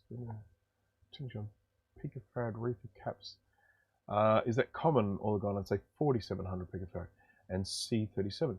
Yeah. The Mac Plus has 3 different types of reefers on there in theory. I will just see if I can find one here. An analog board from a Mac Plus. Excuse me a moment while I see if I can find one here. I'm just going to move some things because I've got a slight issue with space at the moment. Is that the board? Yeah, that's the one. Been playing around with MacBook Pros. Where am I going to put these? I'll put these up here. What could possibly go wrong balancing them on a mountain of capacitors? Okay. There's my Quadra 900. And here's my little box where I do have a Mac Plus analog board in here. Now keep in mind, mine's an international board. It's not the same as the US board. There are 2 different versions of this board out there. If you're in a part of the world that uses like anywhere between, 220 and 250 volts, you're going to have an international board, and it has international written on it. International. But there are basically, these have been replaced, but there are usually, well, certainly on the international board, there are 3 reefer caps. One here that's been replaced, and 2 little ones here. These 2 are class Y capacitors. That one is a class X. They are basically filters for the mains power. So these ones here, now keep in mind again, so these are 4700, these 2. And this one, I've got no idea what it is because the writing's on the side. But anyhow, look, if you're wanting to get good reference material for these, the capacitors, the sizes and all that sort of stuff, do a little Google search to find a PDF of, was it Larry Pina's Macintosh Repair and Upgrade Secrets, I think is the name of the book. Someone has scanned the whole book in and made the PDF available online. Jump onto that. In the appendix, they actually have every single component listed for both the international and the US version of the analog board with all the measurements and what they are. So have a look at that. That is ultimately the definitive guide. I've only ever found one mistake in it, and it's probably not a mistake, but I've found some of the Mac Plus boards came out with slightly different resistor measurements to what's in the book. Not all of them, but some of them. All right, so not recapping the board, established that, but we are going to replace the RAM. We've got to get the old RAM out. These have these plastic holders, which everybody hates. Right, so, sorry, I'm Matt. Hello, Matt. Thank you, Bruce, for scheduling your stream after hours. That's very kind of you. Look, I thank you very much for thanking me, but I forgot. I am sorry. For me, generally streaming, it only happens between. I can most of the time these days I can only stream on my Saturday or Sunday. Today is Sunday here. And so I'm very limited to when I can actually stream these days, mainly because my day job work has been so busy. I'm not afforded to the opportunity to stream on any other day of the week. And this morning I actually started my stream a little bit later because I slept in. So let's just say that I was doing it out of the kindness of my heart and consideration. But the truth is that I do appreciate you saying that. But the truth is that I actually just streamed later today because I slept in. Definitely not trying to compete with your stream. I'm definitely not. I just want that to be known. I'm not actually trying to make your life difficult. But today it was just lucky happenstance, let's just say. Okay. Right. Canada US version, and they were the Class Y ones. Okay. Yep. So they definitely on the one that I just looked at then, I could see 4700 picofarad. But again, keep in mind that my one is the international version. So Penis says 4700p if I have the book. Okay, and you are saying they are different to that. That's very odd. I've not seen that before. Now, keeping in mind, of course, that I've only ever had one international board here. No, actually, that wasn't even a plus, was it? That was a... Or was it? I think I might have had an international board here. Yeah, I did. I have had one international board here. I probably took some photos of it. I can have a look, but I can't really do that now, unfortunately. But yeah, I will have a look. If I took some photos, I might have that information there. But yeah, that's I can't really offer much more than that.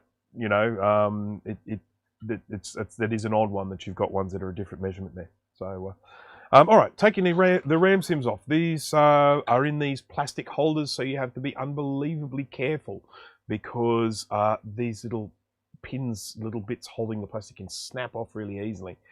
If they do snap, it's not the end of the world. Just use a hot glue gun to put a blob of hot glue there to hold them in place. It's enough to keep them in place, and then if you ever need to remove the RAM, you can just kind of snap that hot glue off quite easily. But these do break a lot, and I hate working with them. But, you know, you gotta. It's like every time you push one, it's like, oh my God, is it gonna go? I try. At least anyone who's watching this could see that I was being bloody careful. There's one. This is scaring me.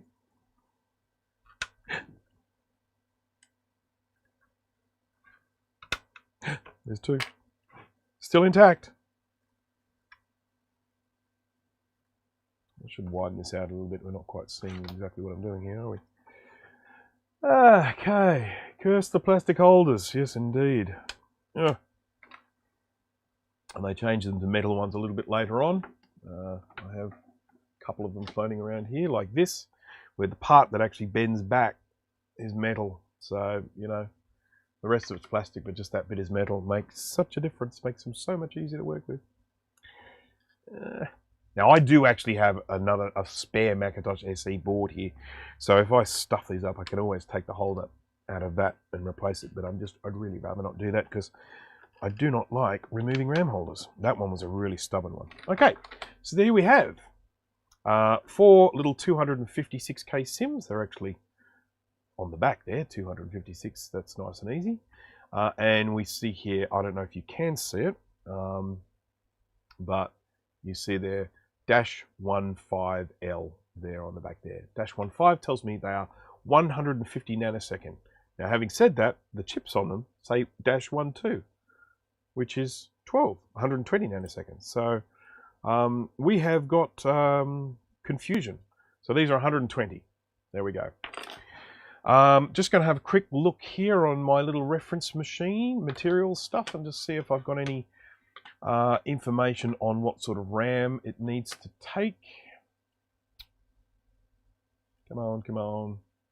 RAM type, 30 minimum RAM speed 150. It doesn't give me anything about the maximum RAM speed, but I can't stick anything in there that's slower than 150. So I've got some 1 megabytes. I'm going to put them in there. We'll see if they're compatible. But the other thing I need to do is take this battery off. So we're nearly finished, guys. For those that are just going, oh, come on, man, how long's the stream going for? We are getting close to the end. So I need to take this battery out. And for that, I'm definitely going to use the machine because it's going to be quite difficult, I think, getting those out. Let's have a look at how they look underneath. We've got... Now, you can see we've got two holes here. No, you can't because I'm not on that view. You can see we've got two holes here. We've got one hole there and one hole there, and then we've got these little holes right next to it. The reason why we have two holes is because the holders, which were around at the time, this was a board that was made to take either solder in batteries or batteries in holders. The holders are slightly smaller. So they were smart enough to go in and make a hole there for a holder, which is going to make my life easier because I'm going to put a holder in there. Just bending up that pin so that's going to make it a little bit easier to get the machine on there. Get some wick. Shuck some of that solder up. Sorry, my soldering line's gone to sleep. Wakey, wakey. There we go. Just going to bend him up.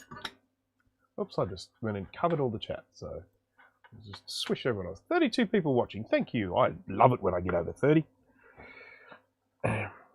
Makes my day. Thank you, folks, for making my day. Has everyone who's watching jumped on and said g'day? You don't have to say g'day as such. I mean, I know you're not all Australian, but said hello. Oh, I got some fluff. Internet is being dumb again. Dumb old internet. Okay, so back to the machine. Anyone who's just joined, the reason why I call it the machine is because when I press the button, it goes like this.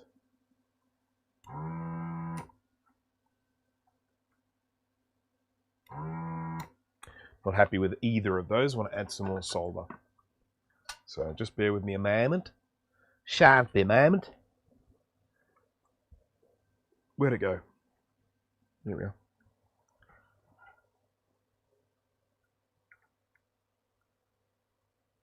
Now, of course, if I can't get this out with the machine, I do have another method for getting these out, which I have demonstrated in my videos before. And if I can't, as I say, if I can't get these out, I will revert to that method because it does work quite well. I haven't got my goggles on. Got stuck on there. Oh, it just fell out. So I think we've had some success there.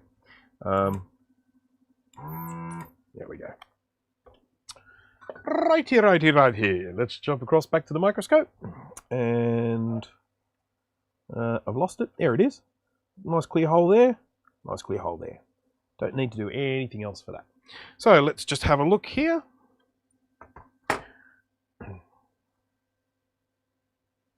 The power of Vata. Shall we measure it? See what voltage it's giving us? Right. Come on. Come on. There we go. Oh, I bent this. Look at this. Darn it. Oh, darn. Thomas Blacksland, hello. Thank you for jumping on and saying hello. Oh, Trina's back with wings. Trina is going to have some chicken wings.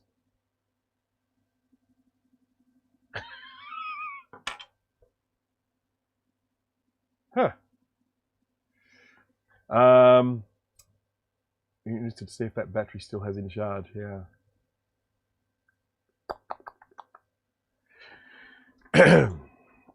Just want to show you something.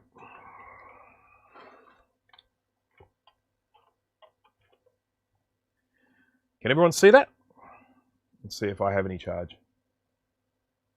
Oh, I got minus. Okay. 1 Vata battery. Let's see if it's got a date on it.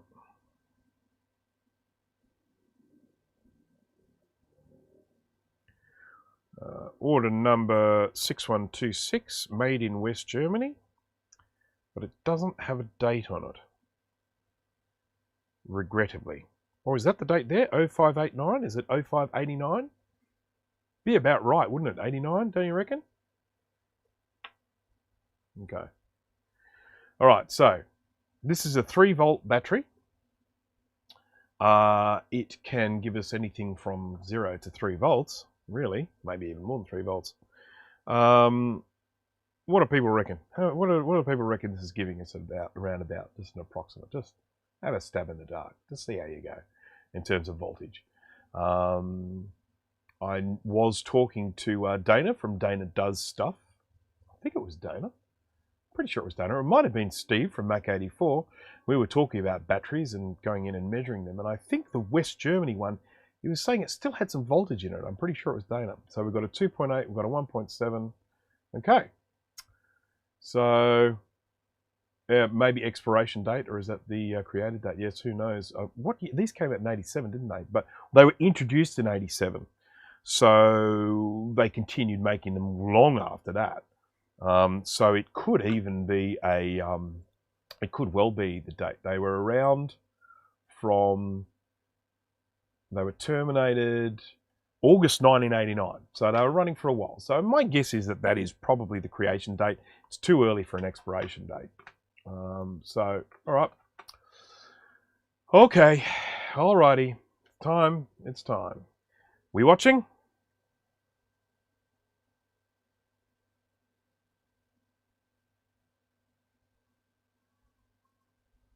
Time for the jaws to hit the ground, because I'm telling you what, 3.01 volts for a battery from 1988.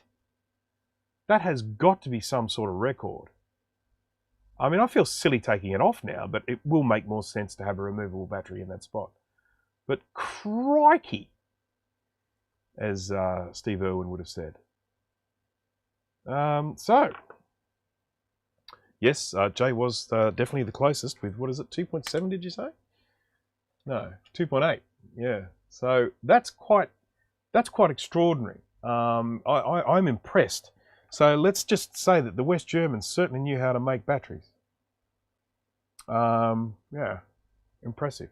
So let's get a battery holder thingy. Excuse me while I kiss the sky. They're up here somewhere. I have these little trays of bits, and every time I reorganize these trays, I develop a system, and then I forget the system, and then I just end up having to grab each one at a time. See, for instance, this one has speakers in it. No label. And it's also got battery holders. So I went to the right one straight away. It's my lucky day. These are not the same as the original ones, but I prefer these ones because they don't have the little bit of plastic on the top. For those who know the original battery holders from that period, they have a little, where is it, one of these? I haven't got it here. Darn. They have a little plastic clip thing that sits on top of the battery, and you have to take that clip off to get the battery out, and I don't like them. This one here just uses a little bit of tension on the side of this to hold it in place.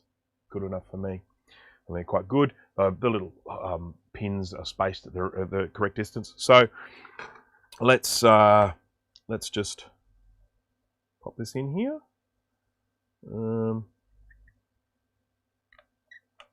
just got to find out which two holes are going to give me the best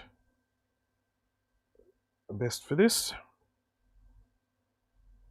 It looks like the outside holes are probably going to be the best for me. So in other words, the original holes from the battery. So you can see that's now my holder in place. I've got my positive pointing in a positive direction. Yep, just double check that because I don't want to get that backwards. And let's now do some solderage. Okay, across to the microscope. Once more to the microscope, my friends, once more.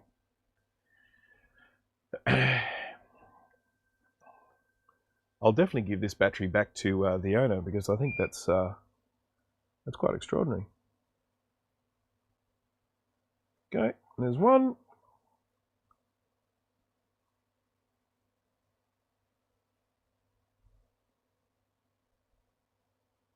And there's two. Soldered in there nice and tight. Okay, we're good.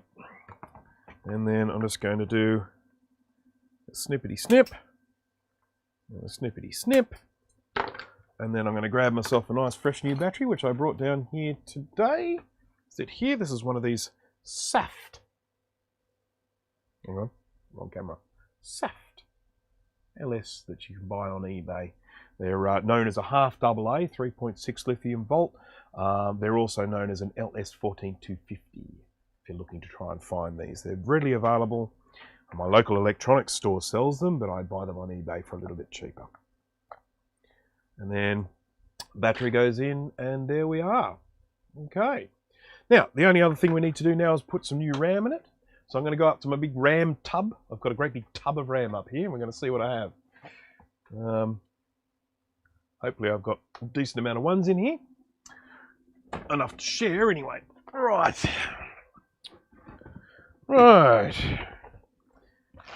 Okay. I don't have much of a system here. I've got these in labelled Ziploc bags. You know, like here's some 16 megabyte 72 pin SIMs here. But these would probably be better in drawers. I've got some 2 megabyte SIMs here.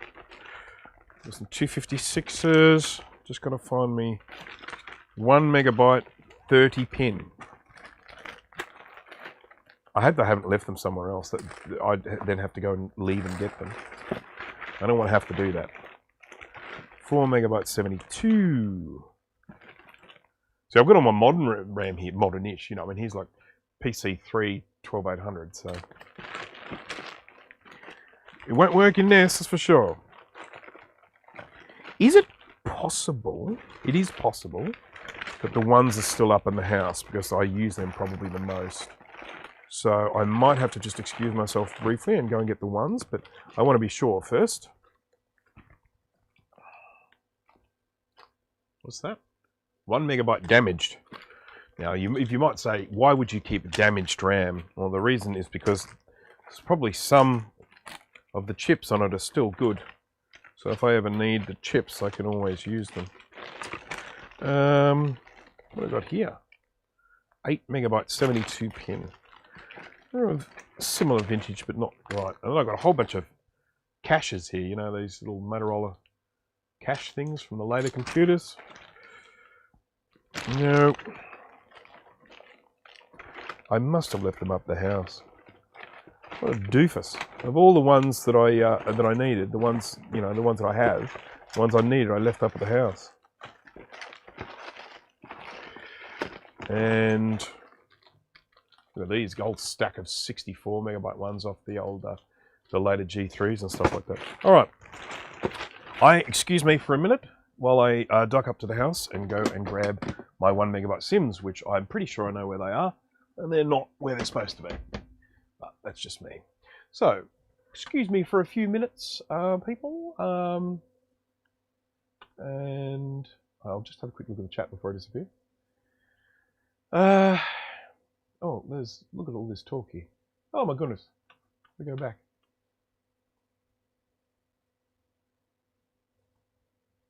What's the worst thing? You have to reset up constantly mouse scrolling speed. That drives me bananas. Bananas, I tell you. That is the reason why I would keep a battery in a computer that I was going to use regularly, because I hate having to change the mouse scrolling speed all the time. Couldn't give stuff about the time. Who cares about that? Oh, incidentally, just for those, just a quick little mention on this computer. Right here is the real-time clock chip. Just there. I had one of these fail on me, and it was a really weird symptom. So basically what happened is you would put the time in and it just didn't store, because this here is not only a real-time clock chip, it also stores the date and time. It stores the stuff, like the PRAM stuff inside this chip. And so what was happening was I'd go up to set the time and I'd type in numbers and I'd press set, and then it would just change to completely different numbers. It was just, and it was like really weird. So anyhow, I managed to get hold of a replacement one of those off another computer, and now the time works perfectly on it. But that there is the real-time clock chip. So just telling you that. All right, so let me just, what does one do with 256K SIMs?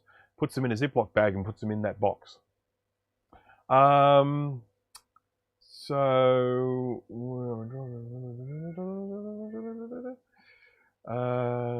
to download El Capitan. That's a good question. I'm sure someone will be able to answer that for you, David. Okay, all right. bear with me just a minute. I am just going to put on my little back soon thingy, and I'll be back soon.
Ta-da! 1 megabyte 30 pin. I got a few of them here. Just got to find 4 pretty ones, preferably ones that match. There's no point in sticking really fast ones in there or anything like that. What have I got there? That's 80.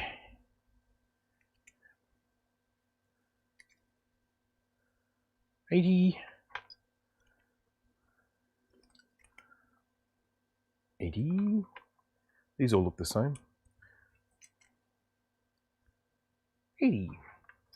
So these 4 all look like they match. Some of the later ones were like this, 1 megabyte ones. Let's just go into a side angle here. Oh, why is it? Why? Side angle. Some of the later ones came like this. They only had 2 chips on them to give us 1 megabyte. The early ones were like this. It would have sort of 8 or 9. 1, 2, 3, 5, 6, 7, 8, 9. Yeah. When it comes to these sorts of older RAM sims, I do like to try and hang on to them because they are getting harder to find. But, you know, okay, so we're taking this up to the highest amount upgradable for this. You couldn't take these above 4 megabytes. There's nothing you can do other than go up to 4 megabytes. But obviously with this computer being on 1, taking it from 1 to 4 times the capacity, this one's going to be a much more usable computer from now on. So we're putting these in and we're just hoping that these are going to work because, you know, some of these old Macs, they're incredibly finicky about what RAM they want to take. And you put some RAM in and they just don't work. We'll see. We'll hope. All right, let's just have a quick look here.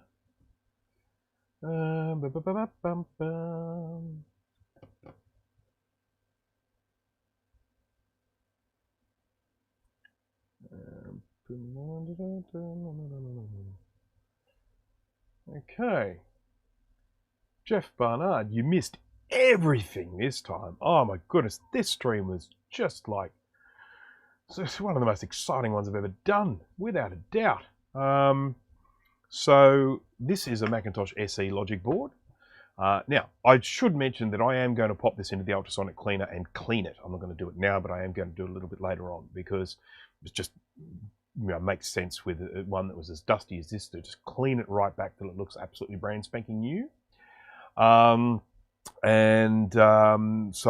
what we have basically done is we have upgraded it from 256 megabyte, well, from 1 megabyte, which is 4 times 256K sims, these guys here. We've upgraded it up to 4 megabytes, so we've now got 4 ones in here. And we had to cut a resistor in order to do that. We have taken off the soldered-in battery and replaced it with a little battery holder that holds a renewable battery, so that battery can be replaced. But interestingly enough, this battery from 1988 still had 3 volts in it, which is just breathtaking for a battery from 1988. A 3 volt battery from 1988 still had 3 volts in it. So, you know, wow. And then the other thing we did is we cleaned a lot of grubby solder joints on the analog board, which is down here. Now it's time for us to reassemble everything. So I've got to move all this stuff out of the way without knocking anything else over. Excuse me. Oh, nasty cough. Rona. Okay, so let's just, I've popped this out of the way. So there we go. Let's get our chassis up here. Because I'm going to put this whole thing back together again. I may not have even fixed the problem, but I'm fairly confident that I have. I said about 80% before, didn't I? And I reckon that's about, I still stand by that. Right, we've got a few things to put back together. Where's my little Ziploc bag with the bits in this computer? Right here. Oh, Steve, thank you for that. Mentioning to like the video. Yes, thank you. Go ahead and smash that like button, man. So, I do appreciate it. Oh, and you can dislike it as well if you like. I mean, I've got a few people that have been doing that lately. Doesn't really faze me. So, if you'd rather dislike, go ahead. I won't be hurt. Okay, so I've put my little brightness knob back on. And then we're going to just feed this in here. Just make sure, yep, we're all good. I do need to clean this. I will do that. Open palm slapped like. Thank you very much. I was going to say Michael, but is it Macau? I'm not sure. Okay, so Dana, you're late again. What's going on? What's happening, man? I suppose it is Sunday, isn't it? Not everyone can be sitting in front of the computer on Sunday. Lots of things to do on Sunday. I've got lots of things to do. After this. Okay. So, that's in. Let's just check and make sure. Yep, the knob is in there. So that's all good. So we just need to now screw this back in place.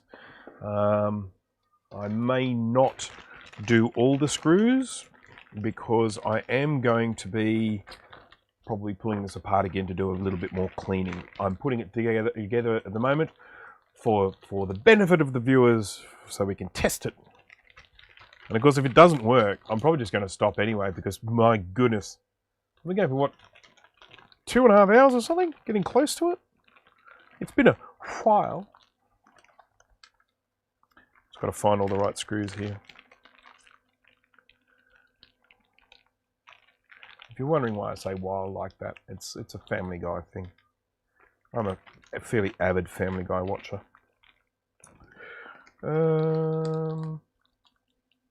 Oh, that's right, that's those. I just got to now match up all these different screws because there are a whole bunch of these screws that all look very similar. But from my experience, they're not exactly the same. Okay, so this one looks different and it's only one. So that's going to be for the ground wire, which I'm going to do up here. Whew, whip. Whoa, nearly dropped it. I hate dropping screws on this floor because then I have to bend over and go, because it's such a long way down. Oh, stop. Yeah, let me just do up one of these up here first. Let's hope this fits. Here we go. Come on. Here we go.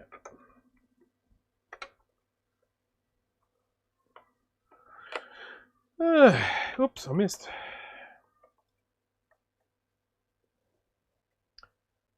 Oh, it's Ozretricom. Oh, thanks for watching, Ozretricom. See you later. Probably too late. Long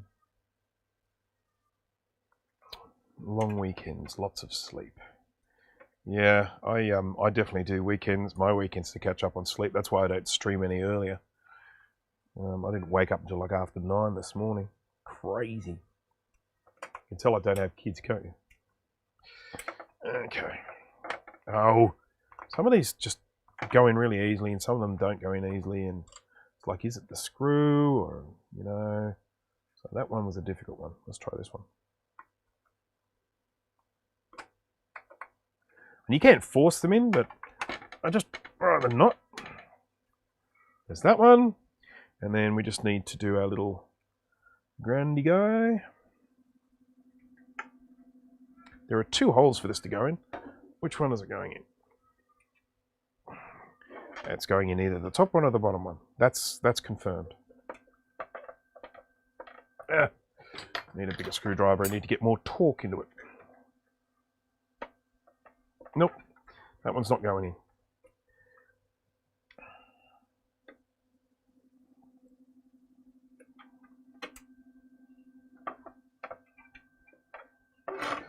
Why is this so difficult? My apologies, folks. Goodness gracious. Right, that'll do for now. I'll put these screws back away again. Yep, I won't need to do any of those else. Any else of those up. That's a really weird sentence. I'm not going to put the plastic cover on at this particular moment, just for the purpose of this test. Let's go in and connect a few more things up inside, shall we? Let's connect up our anode cap to the CRT. Bloop. We've got our hard drive cable, going to go here.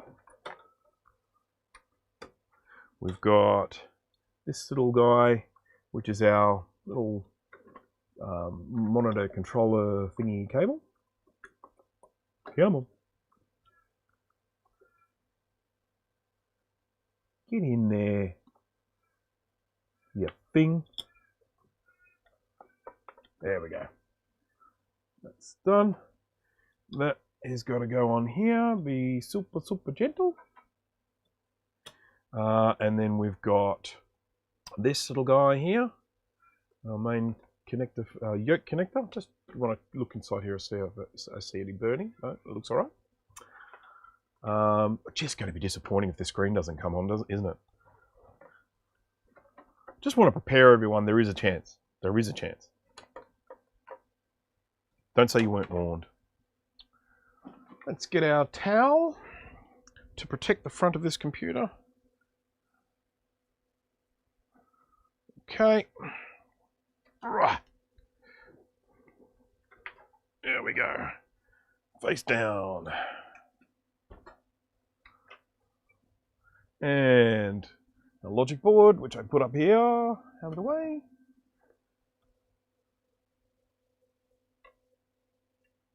Or 10-hour shift and then 3 days off. I know someone that used to do that. That'd kill me, I reckon. Getting into dangerous Mac 84 streaming territory now.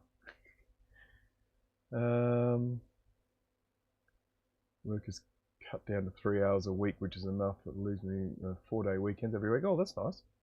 I mean, I'm sure there is a downside to that, but you know. All right. Okay. All right. Here we go. Connecting up the speaker. Now, if this was a Macintosh SE 30, I would probably try and connect the power up first, but that's impossible to do with an SE, so the board's got to go in. So battery gets connected up first, board goes in, then we can connect up the power. A little umbilical here, and then we connect up the floppy. There are two connectors for the floppy on this particular board, because this was available as a computer with 2 floppy drives rather than a floppy and a hard drive.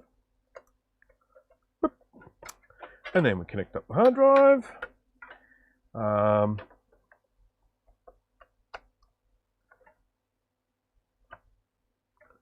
Right.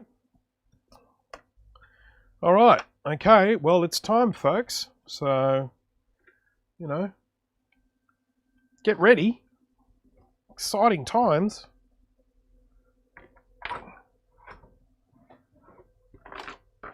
I might need to.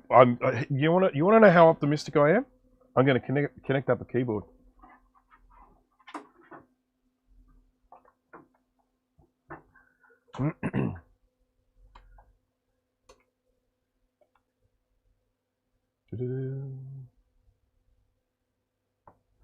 Oh, I didn't see that. I take it Steve had a little bit of a struggle getting the board back in the other day, I'm guessing. Just based on the comment that I saw there from Dana Does Stuff. Because I missed a lot of that stream, as a matter of fact, unfortunately. The reason was that Steve streamed straight after I did yesterday. But because yesterday was Saturday, I got up, I got ready, I did a stream, and then I just had a mountain of like weekend work to do, and I had to take my wife to the doctors and stuff like that. So there was lots of goings on yesterday. So I was sort of watching the stream just in little pockets here and there, so I didn't get to see the whole thing. I got to see that incredible looking classic board. And it looked worse than mine. So this is the one I have, which I always use as a bit of an example of why you want to replace the batteries. So this is my Macintosh Classic. This is a Classic 2 board. This was the Classic. And as you can see, that's nasty battery scunge. No, that's gunge, actually. Yes, but the one that Steve had in his live stream yesterday, if you haven't seen it, jump onto Mac84, have a look at his stream from last night, that one that I missed quite a bit of, and oh wow, there was some of the most incredible corrosion on that. So anyway, right, okay, are we ready? Yes, I think I've dragged this out long enough. Come on. People have got things to do.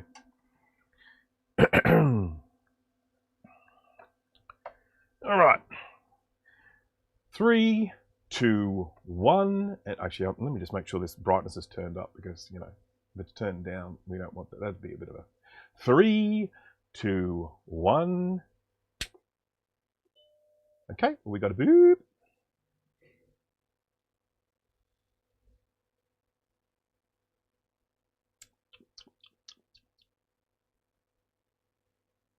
We still don't have a screen, do we?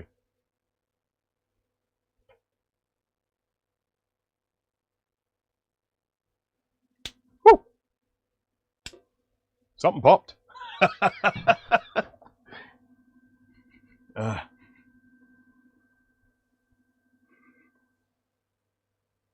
Did you see that? Did you get to see the pop? Something definitely popped on here, and I can smell. Okay. Let's have a look here and see what popped. Now, obviously, given what we did to this board here, I would find it highly unlikely that what's ever happened is because of what we have done, because all we really did was clean up a few solder joints, but that could well have revealed a different problem. Now, where did the pop come from? Just letting everyone know, I won't spend too much time on this, because as I say, I've already been streaming for a really long time.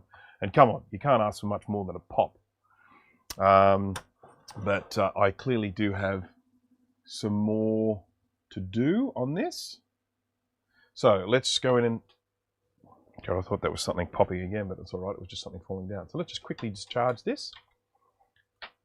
Dun, dun, dun, dun, dun, dun. And just making sure everything, yep, that's all good. Okay, we are. Come on, have to come. So that's done.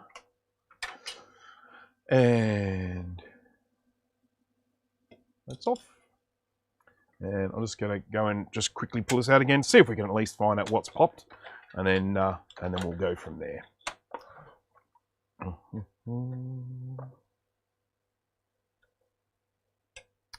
Well, of all of the outcomes that I expected, that was not one of them. I expected a potential of nothing or working, but I didn't expect a pop. I want to be very careful around this here, because some of these capacitors could still well be holding a charge. If I happen to rub my hand across it, although it would not kill me or anything like that, they're likely to give me a terrible burn. So let's just disconnect some things here.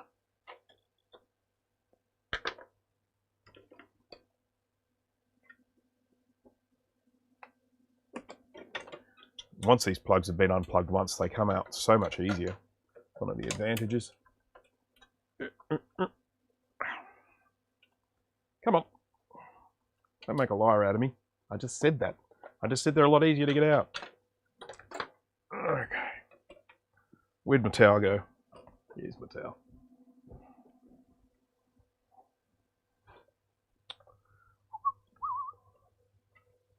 Actually, it wasn't this one I need to take out, was it? I need to take the analog board out. I'm not doing all these steps for removing the logic board, and it's not even what I need to remove. Okay, so that's good. Up we go. Up and at 'em. Oh, and I forgot this little guy.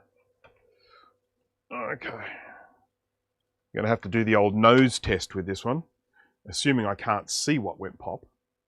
I'm going to have to get on there and sniff it out.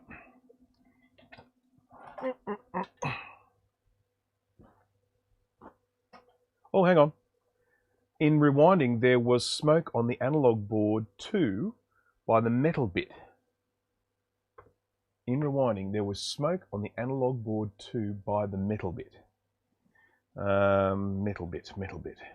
Well, it was. It definitely came from the analog board.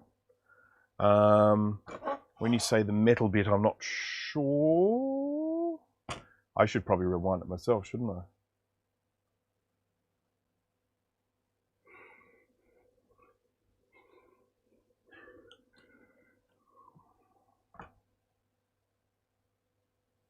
Now, obviously, we knew we got a chime, so we know that the logic board fired up and had power and everything like that. See what Steve said. Fire hazard. Flyback area. The cage around the flyback. Oh, okay. So we've got a capacitor in there. We've got a couple of diodes. Another capacitor.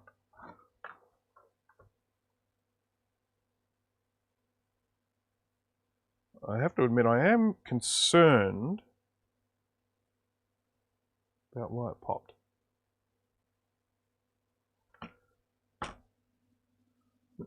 Just got to have a look here and see if I can find out what popped.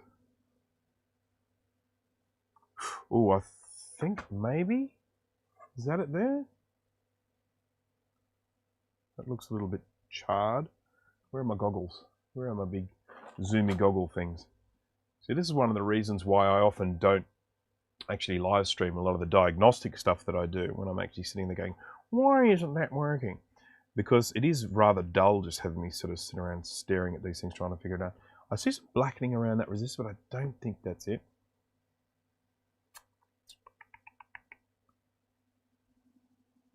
I just expected with the smoke going up that I would see something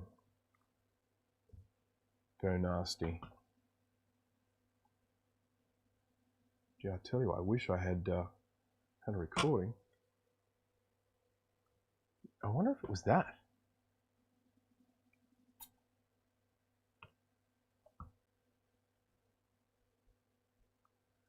I can always take one of these capacitors out. There's just this guy here. It's a polymer capacitor here. Looks really crusty. They don't usually look like that. They look kind of like shiny, usually like this. So yes, look, I do actually have a thermal cam, but it would involve me putting this back in and switching it back on again, or having recorded what happened with the thermal cam on, which I didn't. I'm just having a look here. I mean, there's nothing. Everything really looks quite pristine, with that one exception, and that is that capacitor there. It is. The reason why I'm thinking it might be that capacitor is because obviously, as we know, this is the main joint that was damaged. And that capacitor is connected to that joint. So I'm just concerned that it might have been something there. Come out of the flyback area. Oh, look at that. Texted you a pic, thank you. I do appreciate all these people that are totally on the ball. Whoopsie. Okay.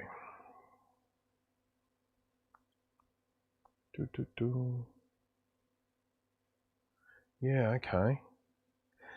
That's really odd because look, there is a great big there's a great big diode in there, but it doesn't look too bad. There are another couple of diodes down underneath that. There is one diode in particular. It's this one here, CR6, that kind of, you can't really see it there, that looks a little bit scarred, a little bit grubby, but it's a little bit difficult for me at the moment because I haven't got my magnifier goggly things on. Let me just see. These might help me see a little bit clearer.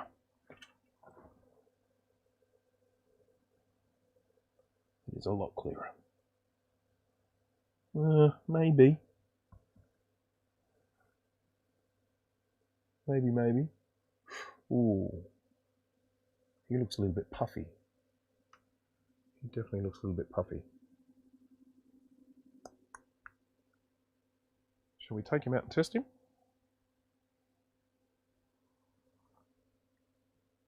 I'm going to have to pull this guy out and have a look. Because... oh! I lost one of my lenses of my goggles. What am I going to do now? Look out of one eye. I've got a monocle now. It was actually falling apart. That's why it was up over there, because I've got to go repair it. Okay, am I going to use the machine? Let's use the machine. I'll just pull out this component and have a look, see if it is the one that is cooked. I just would not have thought this die would give us an issue, but you never know. We'll see.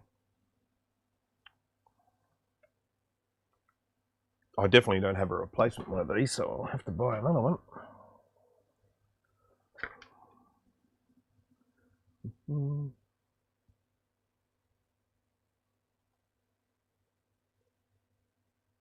Okay.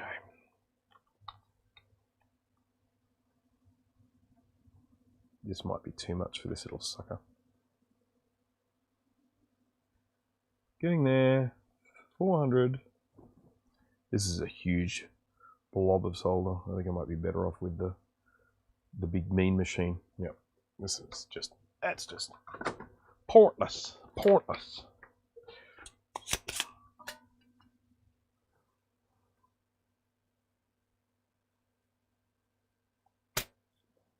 Well, look at that.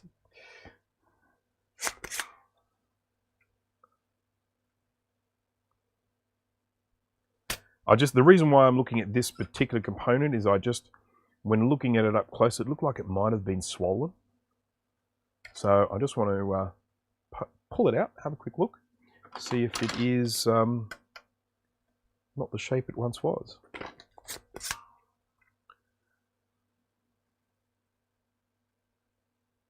And I think that will probably have to be the end of the stream, because as I say, if it is this component, I'm going to have to go get a replacement for it, aren't I?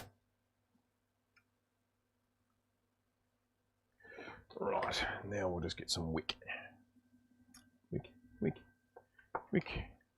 And then I will sign off and let everyone get on with their day or night or morning or whatever the case is.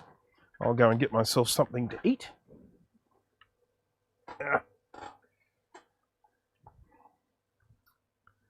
I'm probably talking to no one at the moment. Everyone's probably rewinding the stream at the moment, going to see the pop again.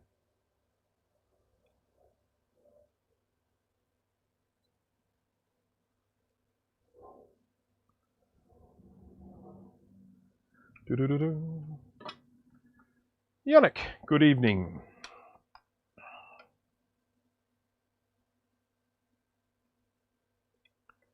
Okay, just going to get these pins unbinded.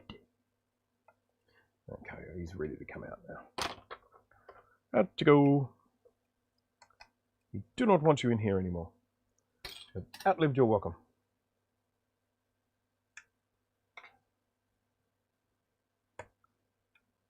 There we go. Should be able to pull that out now.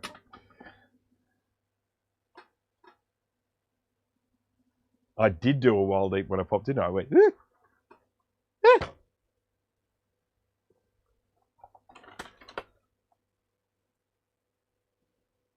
I think every now and again you just need to be reminded, you know, you need these things to make a bit of noise. No, see, I thought he was a little bit weird looking, but he's not. He actually looks all right. So I'm probably going to have to keep hunting. This is going to be another one of these streams where I have to send people updates, isn't it? Because I'm not going to get it done in time. Okay. Let's get my little... Ooh. It's damn warm, this diode. Damn warm. What's my component tester say about it? Just be aware that sometimes these things can test okay, when they're being tested with a little tester like this, but then they fail when they're under load. But this is definitely warm. And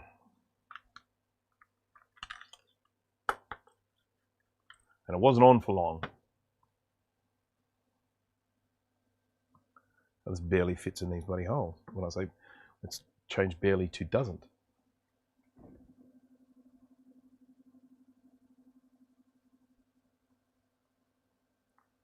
Just trying to make these little pins, just squish them a little bit. There we go, there's a squish.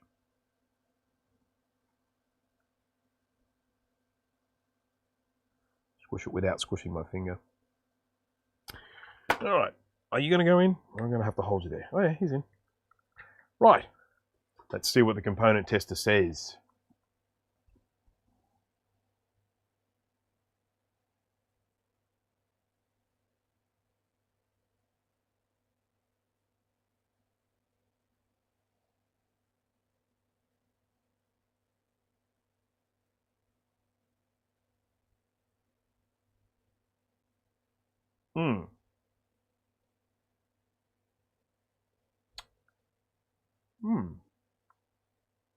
Hang on. Is that a crack?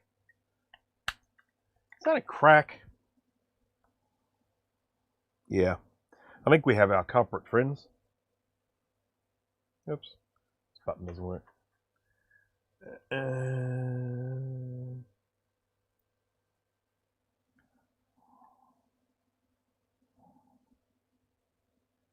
That crack's not meant to be there. I think that's where the smoke escaped from. So, yeah. This is going to have to be replaced. Now, the question is, did this fail because of some other fault somewhere on the board, or did this fail because this wanted to fail? I'm obviously going to have to replace this, but you know, there is always that danger that I put a new one in and it just goes pop as well. So we'll just have to see what happens. But yeah, look, it's as far as I can go today because I don't have a replacement of this. I'm not even sure how readily available this will be as a replacement. We'll see. But that's where the magic smoke came from. There's our little cracky bit there. So we will see what we will see. So anyhow, look, I think that ultimately has to be the end of this stream. I do apologise that once again we didn't have a nice happy ending there with everything working as planned. But some good things did happen. Obviously, you know, we were able to fix a very noticeable cracked solder joint.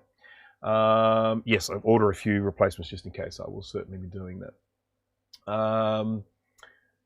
And incidentally, that tester was giving me fairly unusual results. So I think we can fairly say, normally if I put a diode in there, it would just come up and say diode, and it didn't say diode. If you're ever wanting to test a diode, one of the ways you can generally do it is using a multimeter. They have a diode mode. Most of them have a diode mode, which is the little sort of triangle thingy there. That white one, not the yellow one is the capacitor, but the white one is the diode. And basically what you do is you get your little component.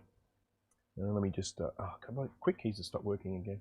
Side angle. And you just, no, too far. Too far. There we go. Can I, there we go, you can see it. So what we do is you get your multimeter, and you test from one to the other side, and oops, sorry, I'm going to have to hold this way. Okay, what this is showing is it's showing a 0 voltage drop, which means that power is getting from one way to the other way, and then you test it the other way around, and I got 0 voltage drop in that way as well. So a diode's single purpose is to allow electricity to travel in only one direction. And what I've just done with that test is I've shown that electricity travels in either direction on this one. So that diode is not serving its purpose as a diode. So dead. Quick keys have gone again. So, quick little check up on the